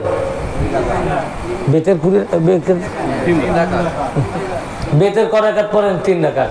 মুআবিয়া 1 রাকাত পড়লো। তো ইবনে আব্বাসকে বললো যে মুআবিয়া 1 রাকাত বেতের নামাজ পড়েছে। ইবনে আব্বাস রাদিয়াল্লাহু আনহু বললেন যে এই গাধা কোথা থেকে 1 রাকাত বেতের পেল? গাধা, হেমার, হেমার শব্দ বলেছেন। সাহাবায়ে কেরামরা লানাত দিয়েছেন, আরো অনেক সাহাবী দিয়েছেন, অনেক মুহাদ্দিসিনে কেরাম লানাত দিয়েছেন। বুঝতে পেরেছেন না? সব আমাদের কাছে মওজুদ রয়েছে, হাদিসে পাক সব মওজুদ রয়েছে। তো এইভাবে এসব করে ও কারবালার প্রেক্ষাপট রচনা করে এজিদকে বসিয়ে দিল। এজিদ তৈরি করা ফিল্ডে বসে মুআবিয়ার উদ্দেশ্য চরিতার্থ করলো, যার কারণে শহীদ হওয়ার পর ইমাম পাকের সর মুবারক যখন ইয়াজিদের কাছে নিয়ে যাওয়া হলো, আল বিদায়া ওয়ান নিহায়া, হাফেজ ইবনে কাসির লিখেছেন যে তার দন্দন মুবারকে ইয়াজিদ লাঠি দিয়ে আঘাত করেছিল আর বলেছিল আজ যদি আমাদের পূর্বপুরুষ বেঁচে থাকতো তারা খুশি হতে দৃশ্য দেখে যে আমি বদরের বদলা নিয়েছি। আমার পূর্বপুরুষ মানে কি? ওর পূর্বপুরুষ মুআবিয়া, আবু সুফিয়ান। এরা যেটা পারেনি, আমার দাদা আবু সুফিয়ান ইনার নানা রাসূল পাকের সাথে যুদ্ধ করেছিল, সেই যুদ্ধে আমার দাদা আবু সুফিয়ান জিততে পারেনি, ইসলামেরই জয় হয়েছিল। তারা যেটা পারেনি, আমি তার নাতি ইমাম হোসেনকে শহীদ করে ওই বদরের বদলা নিয়েছি, ইসলামকে শেষ করে দিয়েছি। তো বুঝিয়েই দিল আমাদের এই যে মিশন, বনু উমাইয়ার যে মিশন, আবু সুফিয়ান থেকে মুআবিয়া থেকে ইয়াজিদ পর্যন্ত এই যে মিশন, আমাদের এই মিশনটা ছিল ইসলামের বিরুদ্ধে, তাওহীদের বিরুদ্ধে, একত্ববাদের বিরুদ্ধে। আমার দাদা থেকে মিশন শুরু, মিশন এসে সমাপ্ত হলো আমাতে এসে। আমি শেষ করে দিয়েছি, ইসলামকে খতম করে দিলাম। ও ভাবলো সত্যি তাহলে ইসলাম খতম হয়ে গেছে, তাই ভাবলো মদিনা শরীফ রেখে কি হবে। মদিনা শরীফের উপর হামলা করলো। সে ঘোষণা করে দিল ইয়াজিদ যে 3 দিনের জন্য তোমাদের মদিনা হালাল, যা খুশি করো। যার কারণে 1000 পবিত্র মহিলা নাপাক সন্তান জন্ম দিয়েছিলেন। মসজিদে নববীতে ঘোড়া, খচ্চর, উট বেঁধেছিল। 3 দিন নামাজ হয়নি। মসজিদে নববীতে পেশাব পায়খানা করেছে। এই মসজিদের নামাজকে বন্ধ করে দেয় এ মুসলমান? হ্যাঁ। তারপরে কি করলো? মক্কা শরীফে হামলা করলো। মক্কা শরীফে হামলা করে মিনজিনিক নামক একটা মেশিন বসিয়ে পাথর নিক্ষেপ করে কাবা শরীফের দেওয়ালকে চূর্ণ বিচূর্ণ করলো, দেওয়াল ভেঙে ফেললো এবং তীরের ডগায় আগুন লাগিয়ে তীর নিক্ষেপ করে কাবা শরীফের গিলাফ আগুন লাগিয়ে দিল। কাবা শরীফ দাউ দাউ করে জ্বলছে। সেই আগুনে কাবা শরীফের ছাদে দুম্বা, যেটা ইসমাইল আলাইহিস সালামের কুরবানির জন্য জান্নাত থেকে যে দুম্বা এসেছিল, ওই দুম্বার শিং ছিল, শিংটা পুড়ে গেল। এখন হাজরা আসওয়াদ দেখবেন যারা চুমু দিয়েছেন, ওটা টুকরা টুকরা হয়ে গেছে। ওটা একটি পাথর ছিল, ওই পাথর মিনজিনিক মেশিন বসিয়ে ওই পাথরের নিক্ষেপে হাজরে আসওয়াদ টুকরা টুকরা করে দিল, কাবা শরীফের দেওয়ালকে চুরচুর করে দিল এবং আগুন লাগিয়ে কাবাকে জ্বালিয়ে দিল। বলুন এটা কোন মুসলমানের কাজ? ও ভাবলো আমার বাপ দাদা যে ইসলামকে খতম করতে চেয়েছিল, তা আমাদের যে মিশন চলছিল, আজ এই মিশন সাকসেস, ইসলাম শেষ। কাজেই আল্লাহর নাম লেনেওয়ালা কেউ নাই, আর এই কাবা শরীফের ইবাদতকারীও কেউ থাকলো না। ইমাম পাককে শহীদ করে দিয়েছে, কাবা রেখে আর কি হবে? কাবাকে আগুন দিয়ে জ্বালিয়ে দাও। পরে দেখুন ওয়াকে হাররা, হাফেজ ইবনে কাসির আল বিদায়া ওয়ান নিহায়া লিখেছেন, এমনকি আল্লামা সিউতি তারিখুল খোলাফাতে লিখেছেন, তাম মুআররিখিনে কেরাম এই ঘটনা উল্লেখ করেছেন। তা আমরা আজ বুঝলাম যে কারবালা ইয়াজিদ নয়, ইয়াজিদের দ্বারা সমাপ্ত ঘটেছে কারবালা। ইয়াজিদের দ্বারা কারবালা সমাপ্ত ঘটেছে। কারবালার মূল ভিলেন বলেন, নায়ক বলেন মুআবিয়া ইবনে আবু সুফিয়ান লানাতুল্লাহি আলাইহি। আল্লাহ পাক আমাদের তৌফিক আতা করুন সঠিক জানার, এবং এই বনু উমাইয়া ইসলামের চির দুশমন, চির শত্রু। আল্লাহ পাক এই শত্রুতা থেকে এবং তাদের থেকে আমাদের হেফাজত করেন, এবং আমাদেরকে আহলে বাইত পাকের গোলামের গোলাম, তস্য গোলাম রাখেন। দুনিয়া ও আখিরাতে ওনাদের কদম পাকে থাকতে পারি, জিক্রে শাহাদাত, মরসিয়া, মাতম ওনাদের জন্য করতে পারি। তার জন্য আল্লাহ তৌফিক আতা করুন। আমিন। ওয়া আখিরু দাওয়ানা আলহামদুলিল্লাহি রাব্বিল আলামিন। আরশের কুরসি झुके तस्लीम अहमद के लिए, उठ खड़े हो मोमिन ताजी मोहम्मद के लिए।